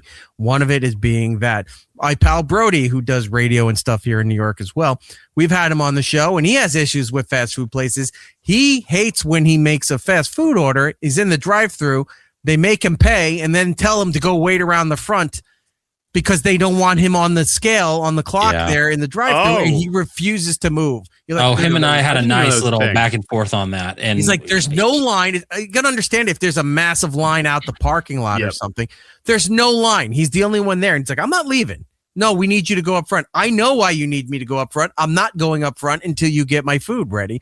Because every time he goes and waits up front, 20 minutes will go by, and then they're like, oh, we brought that order out. No, you didn't. I've been sitting in my car. So I yelled at. Dude, I had some no people idea that was a thing. By the way, this is what I'm saying. I only know some things. That's happened to me before, and I just assume the it's become so prominent that they have, especially at McDonald's, they have like the 3 spots for the mobile order. Yep. And then they have 2 extra spots for the drive-through. And you're right, Eric is spot on. Where they don't. It's not even like we're just too busy because they have the double lanes and then they merge into one. And if it's backed up, then yeah, maybe you want to get people moving along for a smaller order. But no, you could be with no one around you and they just want to kick you out of the queue, and you just go sit there and wait. And I think the last time it happened to me, they had forgotten my food. I had to go into the place and be like, "Where's my food?" We gave that out. I was like, "To who?" I was the only one sitting out there. And then they had to make me my food, and I was so pissed off, and I was like ranting about it on the show to the point where Eric's like, "Yeah, this happens to Brody. Let's call him." So we called Brody, and he went on for 20 minutes going, "God, I hate that shit." It's like, yep, it's the worst. Blitz Mob in the chat said, "My brother got banned from the East Orange Popeyes over a sauce misunderstanding." I'd love to hear the story of that. That's also a great show title. A sauce misunderstanding. I'll write that one down as well. He's like reaching through the drive-through progressively. I want to do what Brody does and just say no. But I don't know why I always feel like, okay, fine, I'll do it. I know it's a thing for you, but then like it never works out for me. I feel like a lot of times I have an abundance of patience, and the only thing that really bugs me is that I think the thing that I care about the most, this goes back to the sauces. Not enough that I would ever get kicked out of a place, I hope. I like to think that I'm a classy gentleman. But you get something like a 10-piece chicken nuggets, and you get 2 sauces, and then both of the sauces come back wrong. You order 2 of the same sauce, and you get 2 completely different sauces. Yeah, I don't want your regular mustard. I want spicy. Buffalo, and it's like, why? I said buffalo, and somehow there's sweet and sour and ranch, which are great options, but it's not the buffalo that I asked for. So let me ask you this then, because I've had that misunderstanding where I'll get the chicken nuggets at any place or something. Mm-hmm. If they got a hot mustard, I'll get the hot mustard. Like McDonald's has a hot mustard, so I'll get barbecue and a hot mustard. And then there's times where you look in the bag and like you said, it's 2 barbecue. So you walk back in and said, "I ordered hot mustard." We don't have mustard. Yes, you do. I've always gotten it here, and then somebody else comes and get it. Do they have this problem up by you? Because I've ranted about this for decades. The Northeast area where I'm in refuses to mix ketchup and mustard together. You can't go to a fast food place, a regular establishment, or wherever. If you get a hamburger, if you go out to the Midwest or the South, you get a McDonald's cheeseburger, right? Yeah. You get cheese, onions, pickles, ketchup, mustard on there. They will not do it in this area of the country. Like it's only ketchup, or like they won't do them. They'll do like one or the other. No. They have mustard is never an option. They don't have it. Mustard on a burger is fantastic. By New York, Long Island, New York, New Jersey, parts of Pennsylvania, maybe even going down to Maryland. Like the Northeast corridor. That's the. They do not mix ketchup and mustard together. So if you go and you order, say, the 2 cheeseburger combo meal at McDonald's, you get back, it's just ketchup on it. And you ask for mustard, to put mustard on it, even if you do it on the app or whatever, they give it to you. You go back and go, it's on the ticket. I asked for mustard. We don't do mustard. We don't have mustard. So you got to ask them, and they got to go and they got to get, they got packets. Yeah, that they'll give you packets to put the mustard on your stuff. So even like at Wendy's, right? If you get their burgers, they put mayo and ketchup on there. Outside of this area, mayo, mustard, ketchup on the burger. This is bizarre. They do not do it here. You need an investigative journalist on this. Maybe it's me, honestly. Maybe I have to explore this. I will fund your research. I will cover your hourly and plus expenses, and we will get to the bottom of this. This even predates my lifespan. I've heard stories from uncles and other people where they're like, it's always been this way. This is the great mustard mystery. Yeah. If you get hot dogs. Yeah, I was going to say the same thing as hot dogs. If you get hot dogs at Nathan's, the world famous Nathan's. Yeah, absolutely. Or some of these other places that are known for being, landmark hot dog establishments that had, German and Polish immigrants that came in here and specialized, like stores that said open since 18 whatever. It's a good place. You go in there, mustard, sauerkraut. They got the sautéed onions. They've got the regular diced onions if you want. Chili dog with cheese. They don't have ketchup. You ask for that, they will not put ketchup on the hot dog. See, here's my hot take. Look, and my perspective is always this. I never yuck somebody else's yum for the most part. Like, I'm never going to be like, no. I'm like, oh, you like, I like what I like. You like what you like. We might have shared flavor interests. And that's fine. Yeah. I am a ketchup on a hot dog person. I enjoy mustard on a hot dog. With a Chicago dog, I think it's one of the best flavor combinations man has ever come up with. But I also enjoy a ketchup hot dog. And people all the time are like, "Dad, you're just like, you got the palate of a child." And I'm like, it goes well together. I don't know what to tell you. I don't know that's the same elitism it is about the ketchup. And there's a lot of look. You've been in the snack game and the food game for a long time. There's a lot of food elitism. Oh, totally. Everywhere the you ketchup turn. And mustard thing in the hot dog is specifically one of those too, because like my that's a good one. My grandfather grew up by Coney Island, and so like I happen to live in a family of freaking hot dog purists that we should have made sure he never used ketchup 20 years ago. He still does it, and he's almost there. I'm like, the thing with ketchup is I agree in some cases. Like, if the people who still eat a steak with ketchup, you're like, what are you doing? Right? If you want to eat it that way, that's fine. But if you're eating it in front of me, I'm going to say something, right? Yeah. But having that same kind of disgust or snobbery, if you will, to having steak with ketchup and applying that same mentality to having ketchup on a hot dog is misplaced. Like, you don't come at it as if it's a steak with ketchup. It's a hot dog with ketchup. You can have it. They have the pumps. They just won't prepare it for you that way. So if you order something like that, they'll give you the sauerkraut. They'll give you they'll put everything on. They'll pile it high with diced onions and cheese and chili, however you want it. Will not put ketchup on it. The pump's over there if you want to do it. And the funniest thing is, there's a memo somewhere in that establishment or somewhere in their training that they've been specifically instructed not to do that. So there's an order from somebody up along that chain that has told them specifically not to do that. Let's find the old 1980s training video for these places. We have to go back to the 1880s for this one, Eric. He was Mel Gibson, but with his with his terrible voice about the honey cure. But he's just doing telling people not to put ketchup on our hot dogs. Mustard mystery. So it's just a weird thing in this area that ketchup and mustard cannot be simpatico. Yeah, I can tell you that. It does not make any sense. When I order a place, I get the mustard, ketchup, and mayonnaise on a hamburger, mustard and ketchup, and I will default to yellow mustard if I'm somewhere else in the country that doesn't have the spicy deli style mustard. Deli mustard. Yeah, you're spoiled though. You live in the New York area. That's the thing. Well, one of my favorite Eric can't leave the house stories is that he went to a burger place, I believe, with Brody, and when he asked for mustard on the burger, they gave him mustard, but it was honey mustard. Ooh. And I gotta say, honey mustard on a hamburger.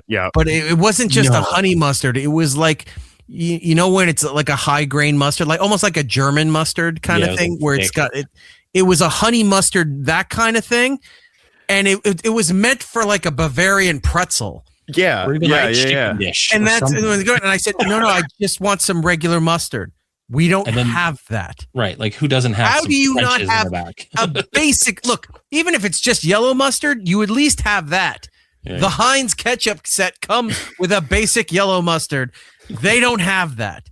And I never went back to that place ever. That's also such a specifically niche mustard that you maybe see one in every 50 mustard experiences, if you will. Mm-hmm.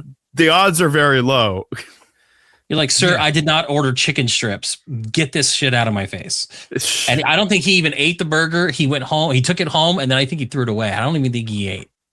And it just, I canceled the order. I didn't eat it. And like I said, I'm not going to bash what people like. I've also never heard of somebody putting honey mustard on a burger. No, Like, on red meat, no, it doesn't belong there. Yeah. The flavor profile doesn't lend to it. Blitz Mob in the chat. Ketchup pump is the hardest walk of shame. Especially for some reason at In-N-Out, because I literally experienced this last week when I was in Vegas. Like, I think we just got our food, and then you have to walk over and you have to fumble. If you don't have your tray, you have to do that, and you have to fumble little paper cups. The paper cups, and like one in each finger gap, and you're trying not to spill it everywhere, and then you get it on your hand, and your hand. Your Edward Ketchup hands trying to walk back. Literally, just trying to balance these things because you can't hold three like this because then they on each other and they go everywhere. Well, in that case, it's the pro move, even though you got the fries served animal style, to get the sauce as a cup to also dip it in. That sounds like a lot of things happening at once. Because I do that at McDonald's. I'll ask them for a cup of mac sauce and they go, we don't have max. I'm like, yeah, you do. Get the thing, spray it into a cup, charge me $0.25 or something. And just give me the 35 cents now. Yeah. Don't forget where you live. I know. So first it was stamped. Now it's the sauce packet. I know. I need the forever sauce packets. If you go to In-N-Out again when you're in the area to do it, have a mustard fry your burgers. I've talked about this on the show before. What they do is they do that on the skillet. They pump the mustard on the black top, and then they fry the burger in the mustard. It will change the entirety of your meal. I've never heard people talk about animal style all the time. I personally, I'm not an animal style guy. The mustard fry. Too much. Sounds wicked good because I'm very particular about the mustard thing too, and ironically, I have the opposite problem that Eric does, where like sometimes I enjoy all your experiences outdoors and you like your fast food. Everything's perfect, and I've never had anything go wrong ever in my life. Yeah, absolutely. Yeah, he's the exact opposite. It's like it's like Good Omens. We both walk into a place and have totally different experiences. Totally different, just like completely in line, parallel universe type shit. I'll go to like a McDonald's or somewhere and get like a quarter pounder with cheese. And like sometimes I don't want the mustard. And every time I don't want the mustard always ends up on there. And I'm like, but with the ketchup, it's with the ketchup and they're together. And so like, that's the thing. But mustard frying it, I do like the nice vinegary, whatever tang of stuff. That's another reason why I like ketchup. It's got a little bit of sweetness. It's got a little bit of tang, but the yellow mustard has that too, which I'm imagining that's what In-N-Out is using. And it probably gives it like a nice little Maillard reaction type. It's really crust. Good. Yeah. Okay, it does create this kind of like this because mustard has, there's no sugar in mustard, so it doesn't like caramelize, but it does create this crust with the way it's grilled, and it does sound fantastic. Really good. I've never heard anybody mention that out of all the In-N-Out hacks, and I'm particularly excited for that one. So thank you, Jordan. Yeah, mustard fried. I know of that technique from other places. I also was not aware that you could ask for that at In-N-Out, but that is great to know. That is a like a German way of cooking the mustard frying stuff. There's what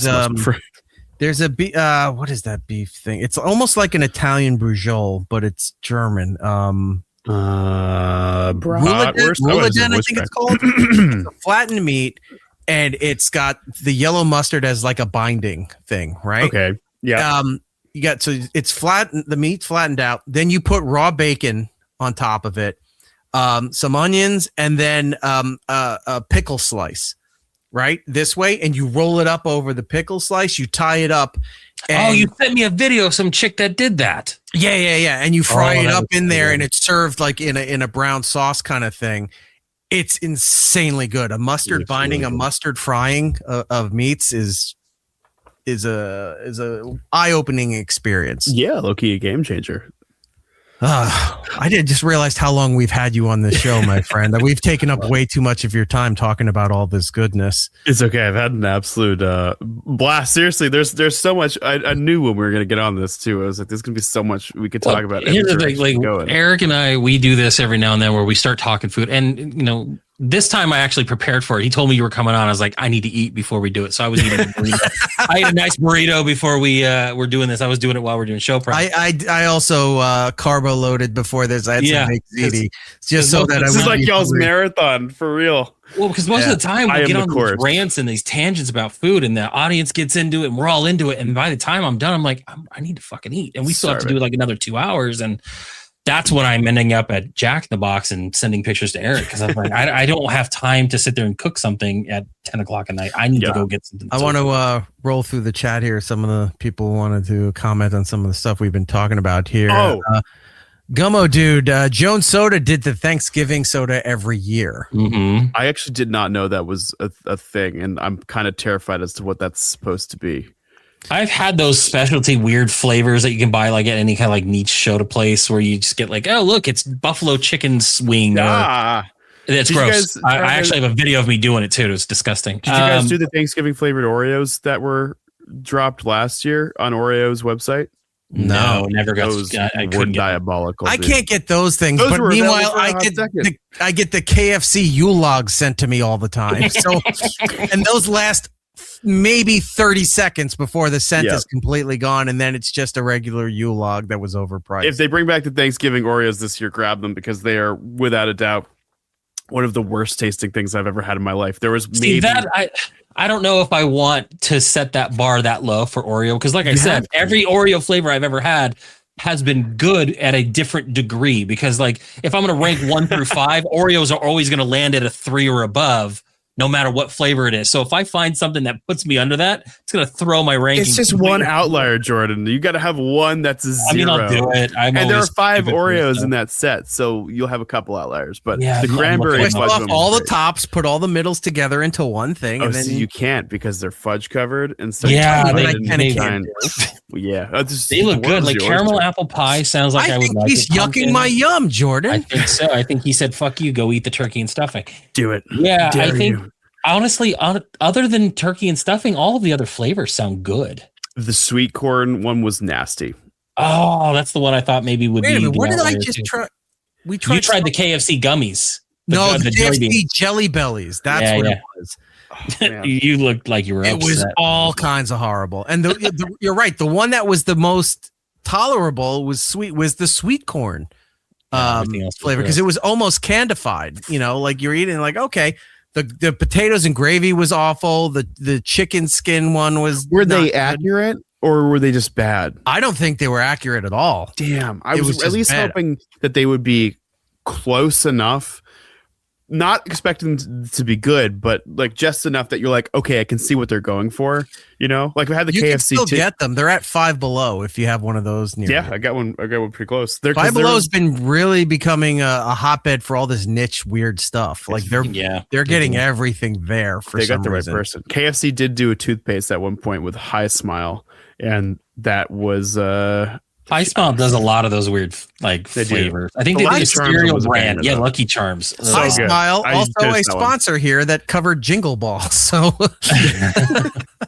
shout out High Smile. It's like, what do you want? Jingle Ball tickets? No, you made this KFC toothpaste that I really need to try. I know it's in your vault. Can you just have someone send it to me? Jared the Geek saying Raising Cane's chicken has no flavor. It's just sauce. Even you can buy the sauce now just in its own container at Walmart. Like Walmart's also selling the sauces. Like they sell the In-N-Out sauce, the Zaxby's sauce, and everything there. But then there's also that chef that made all the knockoff versions. Yeah, because you couldn't buy there, and he figured out all the recipes and just put them all out as his own label. And it would tell you compared to, like, you know, the No Frills brand at a Target or something. It says compare to the active ingredients in Listerine. It's exactly compared to In-N-Out, compared to Zaxby's, compared to Raising Cane's, compared to this. You could just buy all the sauces right now in the store. Go and check that out. Noodles in the chat saying Raising Cane's over White Castle. How dare you? Well, that's because you don't have a White Castle near you. Otherwise, you would change your tune. Apples and oranges, man. It's on the way to the concert. We might go get it tomorrow, though. Sugar Shane, Zach is right about Houston. It's literally the Vegas Strip of fast food. Totally accurate. Highway 6, man. I'm sure it's so many other highways in Houston specifically, but Highway 6, there's like a 5-mile stretch, and it like you'll see like a Jack in the Box. And then 5 minutes later, you'll see another Jack in the Box. And then it's like when Starbucks across the street from Starbucks. Yeah. The Dunkin's on every corner in New England. It's the same thing, just 10 miles and every single brand. Did you end up going to get that? I don't know if the Dunkin's by you guys did that big like 48-ounce bucket of coffee. Flying back on a plane that morning, and I was my brother went and got one, and I'm just like, I kind of like wanted that. It was just like a bucket full of coffee, and then he ended up he drank it, and then he like filled it up with like coconut Dr. Pepper, and it was like full. I'm like, that's like 48 ounces. That's somebody's dream. Insane. Man. I was like, you remember when 7-Eleven used to have those giant orange NASCAR drink holders. Yeah, the big like insulated cups. Yeah, it looked like it was 6 coffee cans taped together with a handle. And you're like, oh, go over to the Slurpee machine and fill that thing up there. Too much. Sometimes there is too much beverage to be had. Intersect saying, I'm not a Popeyes guy, but Popeye seems great in comparison to churches. They don't have churches around here. Churches is the one thing I've been few and far between. Yeah, few and far between, but the best thing I've ever gotten at churches is the purple pepper sauce. That was an LTO, and I don't think they've ever brought it back since. Intersect also saying, so I assume Cane's is even worse than Church's. Probably, considering we haven't tried it, I'm going to say yes. Eric's like, yeah, that's just how much I'm. He's like, I hate Cane's so much, I will default to whatever else is in there. He's also saying, as a Canadian, parts of this conversation is like listening to people speak Chinese. It's so foreign to me. Dude, the Lay's flavors in Canada or like anything like that, you have like different variations of whatever and things that are even just a mile over the border that are completely different. Well, we have a guy, Tom, he's not listening right now. I haven't seen him in the chat, but like he's a truck driver. So what he'll do is he'll grab stuff. And then when he crosses the border to deliver stuff, he'll end up sending me the Costco brand like size thing of the all dressed Ruffles. And I'm not kidding you. This is the size of a small baby. It's like that big of a bag. And I'll sit there and eat it for 2 months. You know how coyotes in Mexico traffic humans across the border? He's the same way, but with junk food, bringing it down to the States for us. Yeah. Gummo dude, Steak and Shake does beef tallow fries. All right. I don't like Steak and Shake. I know Rob hates that I say that, but I've never had a good Steak and Shake experience. I don't know if they're up here. I've seen them down south, but mostly middle America, southern U.S. I've only been there once, and when I went there, it was literally last year before they switched to the beef tallow, so I didn't get to try them. Noodles in the chat. Eric saying pico de gallo is the whitest thing I've ever heard. It's the gallo part that gets me every time you do it. Or when you say tahine, but you say tajine. It's just like that's little piece of me dies. And I know Gabby's somewhere in Mexico going, that motherfucker. No, she laughs at it. She knows. I know, it's kind of funny. But is how are you saying? Is it gallo? Yeah. Pico de gallo. Oh yeah, pickle. Well, you gotta say pickle de gallo if we're talking about grillos, which is grillos. This is not griots. Sometimes people say griots. I'm like, no. I'm gonna call it pico de Galileo now, for just to be even more difficult and discerning. Andy Hannon back in the chat here. Sleeper ice cream of 2026 is Publix Chantilly cake pieces, fruit swirls, cake frosting. I would try it. I know that Van Leeuwen did one of those king cakes. I know every year, like for Fat Tuesday, they did a king cake version. I was not a fan of that one. If they don't include the baby, I'm uninterested. It's gonna be weird. You're just eating it. There's a baby in the middle. That's how it goes. Let's see. Sugar Shane, question for Zach. Have you experienced any issues with restaurants or different companies? The follow-up question to that is what kind of issues, but I'm a regular dude, man. I experience things all the time. Do you ever just jump up on one of those guys that go, I'm an influencer. If you I'll give you a good review. I hate those people. I waited tables for 10 years. I used to make $2.68 an hour waiting tables, maybe less than that, honestly. I used to work at an Applebee's. Dude, yeah. I worked in a steakhouse, but I dealt with we had steak. It just wasn't good. Yeah, like we also had steak, but how many assholes eating it with ketchup? I couldn't work there anymore. Too many riblet baskets. I worked in a town with very, very wealthy residents, and some of those people just do not treat you right. I also worked in a town that was by a very prestigious prep school, and you get people that are coming in from all over the US that are, I'm a doctor and I make $7 million a year. Here's my Amex Black card. You're gonna be my bitch for the next 2 hours. And I'm gonna tip you like shit, and then tip you 5% because like whatever. And so I have very little tolerance for the people that are like going and being like, don't you know who I am? Like, I'm an influencer. Da, da, da, da. I'm like, I'm a regular person. I just happen to have people who follow me on social media for fast food. The thing that I love the most about doing what we do, and you guys are the same way, I can tell, obviously, is it's a cool thing with like passion and culture. Yeah. And I like getting excited, and I like seeing people get excited about stuff. Mm-hmm. And that to me is the most important thing. Like, sometimes I get things early. That's great. I'm very privileged to have like the McDonald's caviar sent to me. Like very, I don't even like caviar. I just wanted to be a part of the thing. I just wanted to be a part of the group. once the caviar braggart thing came in here, he had to leave the show. I'm kidding. He's out. That's what you crossed. I will send you your own McNugget caviar. Bastard. I'm gonna bring some to you, Eric, and we will try. Please don't. I hate seafood of all forms. Okay, never mind. Well, the offer's off the table then. Yeah, fuck you. It's my caviar anyway. We want to share it. But I can't stand like people are like, I'm an influencer, and I'm like this and that. I'm like, get over yourself, man. What you should have done if you're working at this, this predominantly wealthy area, and you have a customer that's treating you like that. He's like, well, I'm going to treat you like shit for the next couple hours. It's like, all right, well, I'm treating you as a party of 18, so there's a 20% gratuity automatically attached to this bill. But feel free to add a tip on the bottom line there too. We already charged your card. Customers I always hated the large. Learn how he got better with this one trick. The large groups were always assholes. The large bar top groups, the ones that were drinking, those were the good ones. Yeah. Because they just people would just throw money on the table thinking they're tipping, and everyone tipped. The next thing you know, I'm breaking in $100 and some odd on just they're just happy on those high tops, man. I loved them. I love it. That was one of my favorite sections. It was the families of 7 coming in 10 minutes before close and ordering appetizers. I was just like, get the fuck out of here. Yeah. I loved it, but I hated it too. And I tend to be a little more lenient when I go to like restaurants and stuff like that. It takes a lot for me to be upset at somebody waiting a table. Me too.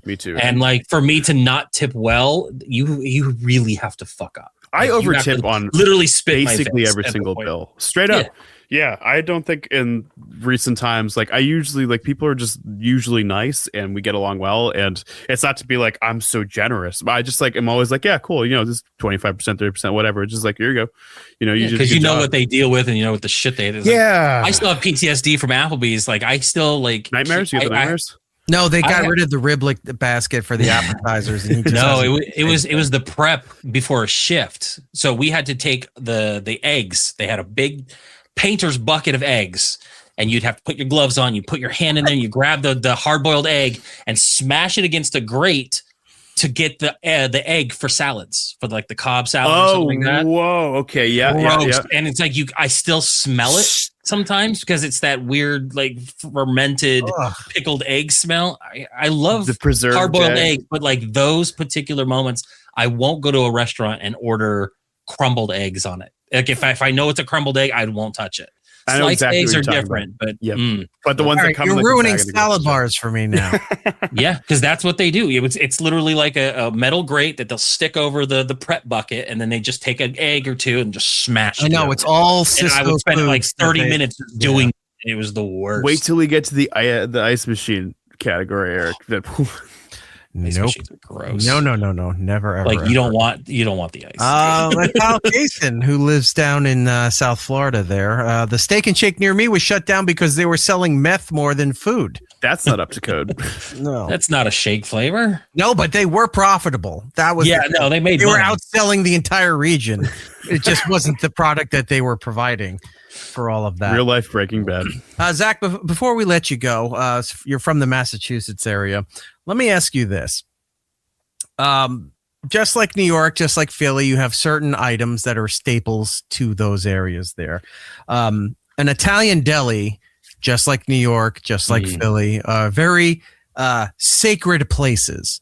And there's certain foods you get there, and there's certain foods that you just don't mess with. You order it as is, and that's how you take it. Well, it seems in the Massachusetts area, if you go into an Italian deli and you get an Italian sandwich, they do not take kindly to putting mayo on the sandwich. They don't. I've never seen it. In Jersey, I've seen it 100%. Yep. But it's like, no, that's definitely some blasphemous stuff. Again, I am not going to bash other people do, and I will do that if I'm in New Jersey too. But I've never gotten an Italian sub from any place here that's put mayo on it, unless you specifically request it. Then they'll do it.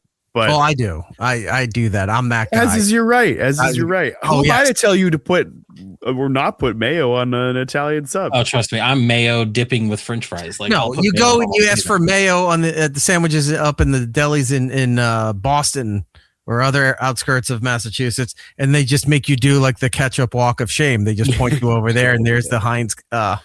Because of course it's the shittiest Heinz mayo packets over there. You think about what you just did. Yes, it's like, all right, fine. I'm paying $18 for this 12-inch sandwich. I'm gonna put on there what I want. I wanted to show you this video. We played it last week. Oh God, there are these guys that are they write sketches and comedy stuff. They're from the Boston area. Okay.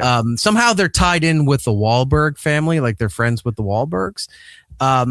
Who isn't here? They're two.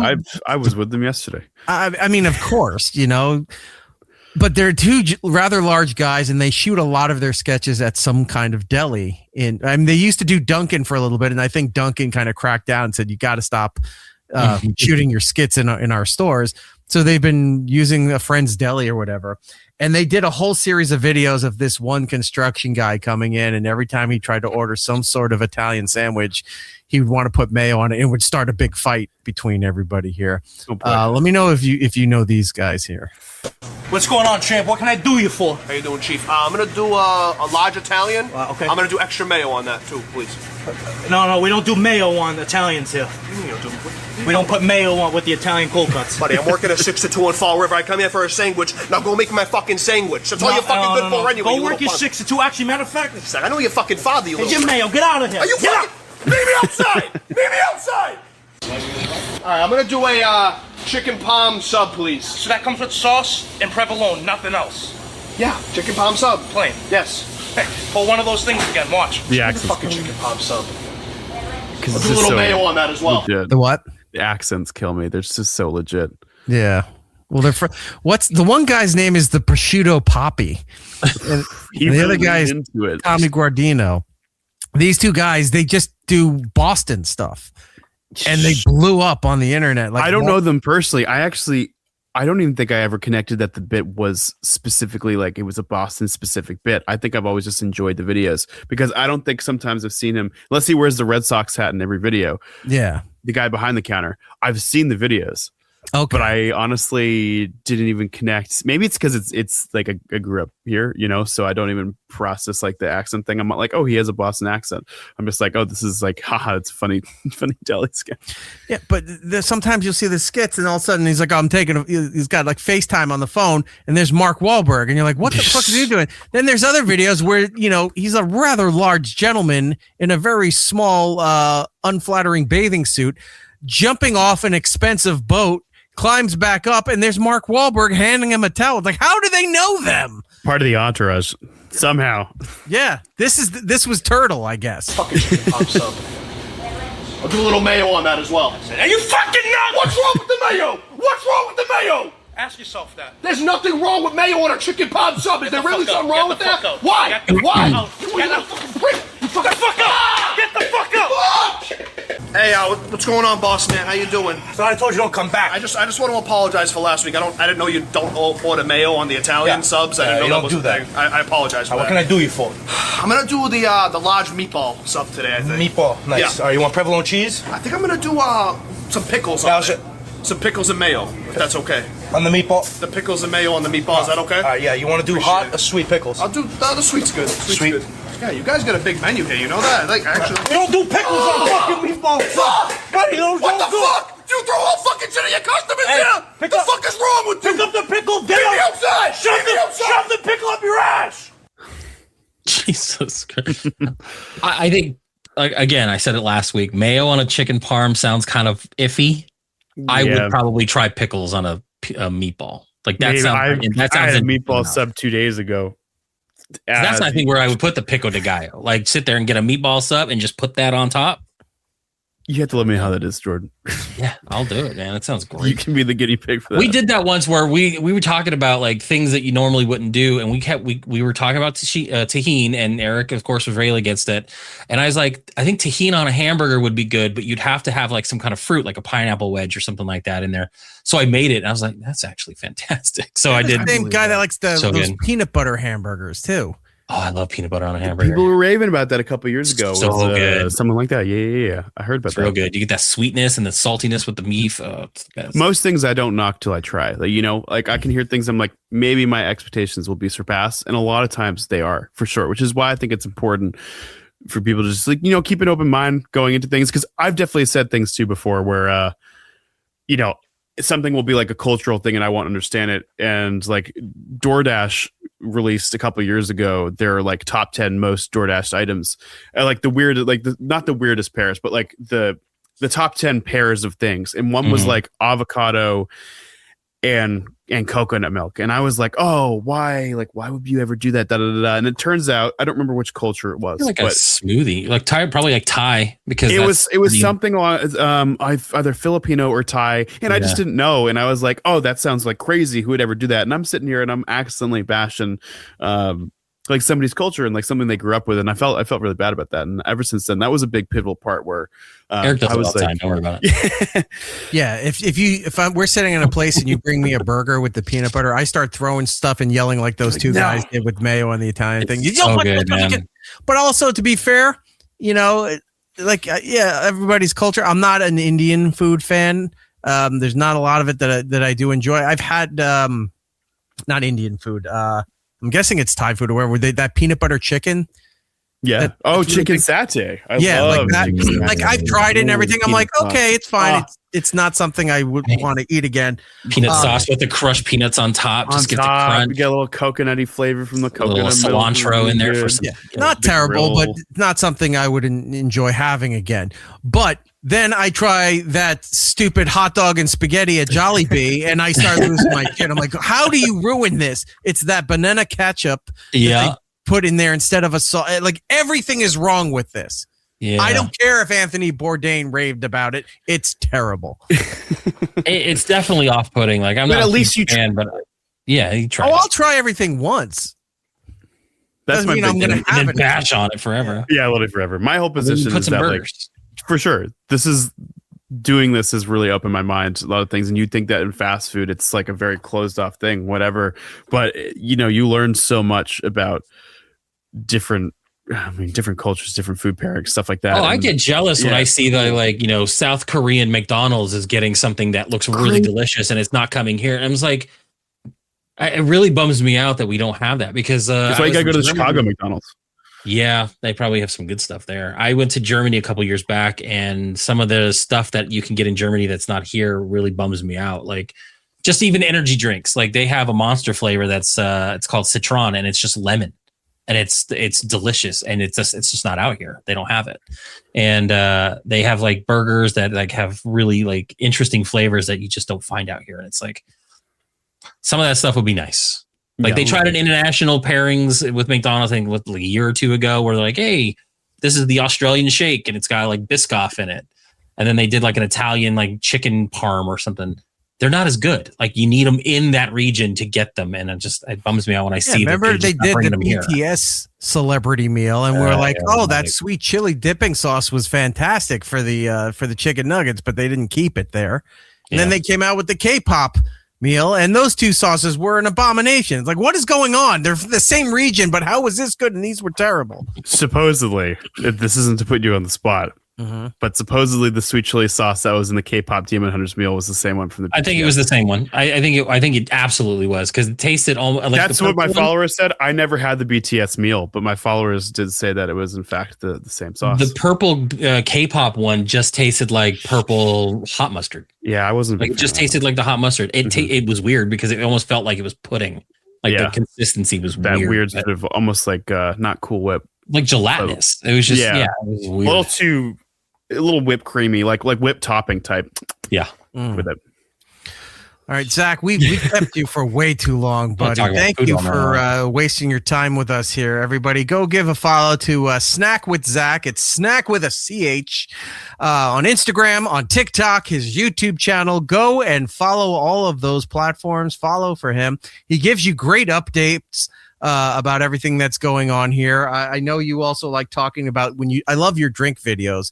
When you start talking about the drink stuff in there, the fact that the Ghost is going crazy ever since that company bought them, and they lost the deals with I forgot the company Mondelez. Yeah, when they lost that deal, they're going hard in the other direction. The 7-Up one is fantastic. They got the Dr. Pepper one coming next March. There's a sour watermelon coming. The Yahoo one, not the Yahoo. The Yoo-hoo one is supposedly out now. Everyone keeps sending me the clips that it's available. I haven't found it yet, but I'll go and try it.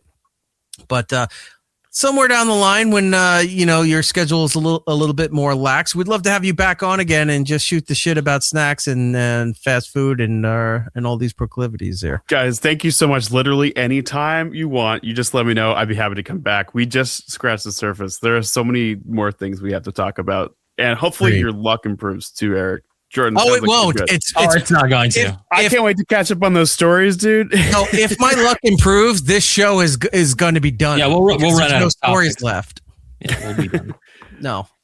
Anytime he travels, anytime he goes to a restaurant, every time he's out and about, I mean, trust me, he runs it by me first just to keep his notes. So he'll text me the entire story, and I send photos, I take videos, because some of these stories, even I look back at them and listen. I go, that if I didn't have all that other stuff with it, I wouldn't believe this story myself. I'd never leave the house if I had the same look as you did. Like I would just be door dashing everything, make them bring it to me. I don't want to leave. I'll be a shut in. I don't know if we could ever meet in person, man. I don't like the sound of this. And the funny thing is, in person is fine when we're with him, because we had a lovely meal at a Mexican place in San Diego. We went to Salt and Straw with our agent. We had a perfect night. No bad things happened. It's when he's on his own that the universe says, with my family. Yes, that's when all that stuff happens. Or because of his family. So I mean, there's a lot going on with Eric. It's never good, and I love it. I love every second of it. Well, more stories to come and more food and snacks to talk about in the future. Zach, thank you very much for wasting your time with us tonight. It was an honor on our end. You're one of the few food accounts that we follow that you do share your love and your goofiness with everything that you're talking about there. You're not one of these people that has to slurp and disgustingly like wolf down whatever food that they're trying, or just talking about how amazing all these things are. And you go, the entire Reddit and everything out there is telling you how terrible that product is. You're the one lady that's going on here and saying like, I'll eat these for days. No, you won't. They're terrible. You're at least pretty honest from what we've seen with everything that you're reviewing and talking about. I do my best. One thing I will say. Oh, no, go ahead, Jordan, please. I was just going to say real quick before you leave, I noticed it and I was looking. I forgot to ask you about it. Last week, we covered the Bush's Baked Beans specialty flavors. I know you tried them. I haven't tried. I'm going to try to order them just to try them. Give me a quick rundown. How bad are they? Because the flavors sound horrendous. I felt... Well, look at that. Jason's in there ruining it for everybody. Jason, my opinions are not the same as Jason's. And I felt bad, honestly, because my whole thing, and this is what goes back to the Pizza Cinnamon Toast Crunch, is a lot of times I'm like, they can't realistically be putting this out thinking that it's going to be like a secret hit. Right. And I was expecting all three to not be great. The apple pie one, solid. I figured that one would probably be the better. Yeah. Oh, I was expecting the dill pickle to be the better one, but I really was not a fan of the dill pickle either. And I love everything that's like pickle related. It's just like that, and the flavor of the beans specifically clashed. And then you get to the Rocket Pop. Oh man, the smell of the Rocket Pop was really accurate, but then you get to the flavors of it, and you get a lot of that blue raspberry, and you get a lot of that sort of sour. That weird is not quite lemon, not quite lime, not quite. And once you get to the flavor of the beans in there, man, it's just like. I'm on their website right now, and I see the two. I don't see the Rocket Pop, so I'm gonna look around. But that's another flavor. I want to try them. It might be on Walmart's website too. It is on Walmart's website too, so it might be worth checking out. And I'd say that's one. If you're gonna buy one like resell, I would eBay that one for sure. So you have all three, because I think you got to do a trifecta. That's another flavor. I forgot the other flavor we said earlier that was becoming the new. Pomegranate, blue raspberry bacon. We mentioned a flavor that was at Rocket Pop is in everything. Since American 250, man. There's so much. There's a Rocket Pop Haichu coming out, but that was actually it just came out for this year because of that purpose, understandable. But for almost 2 years, that flavor has been mixed into everything, even like the energy drink stuff. C4 has their version, Ghost has their version, Celsius has a version. Like everybody's got a version of these red, white, and blue things. What was the one? The Monster energy drink has one. Yeah, they just like that. That is a limited time offering. Monster very rarely does LTOs. Yeah, but that one is literally just a rebrand of the blue raspberry that they had a couple years ago. Like it's exactly the exact same flavor. It's just now it's red, white, and blue, and got weird artwork on it. The one that's actually good is the strawberry lemonade that they did, but that's one of the juiced ones, so it's not like zero sugar. So if you're into the high sugar stuff, that's a good flavor. It's just they're good. Team Zero. Me too. All right, Zach. Guys. It's late on the East Coast here with us. He's still good, and the sun is still setting out where he lives. But thank you so much for spending all your time here. Again, everybody go Snacks with Zach. CH for the snack spelling.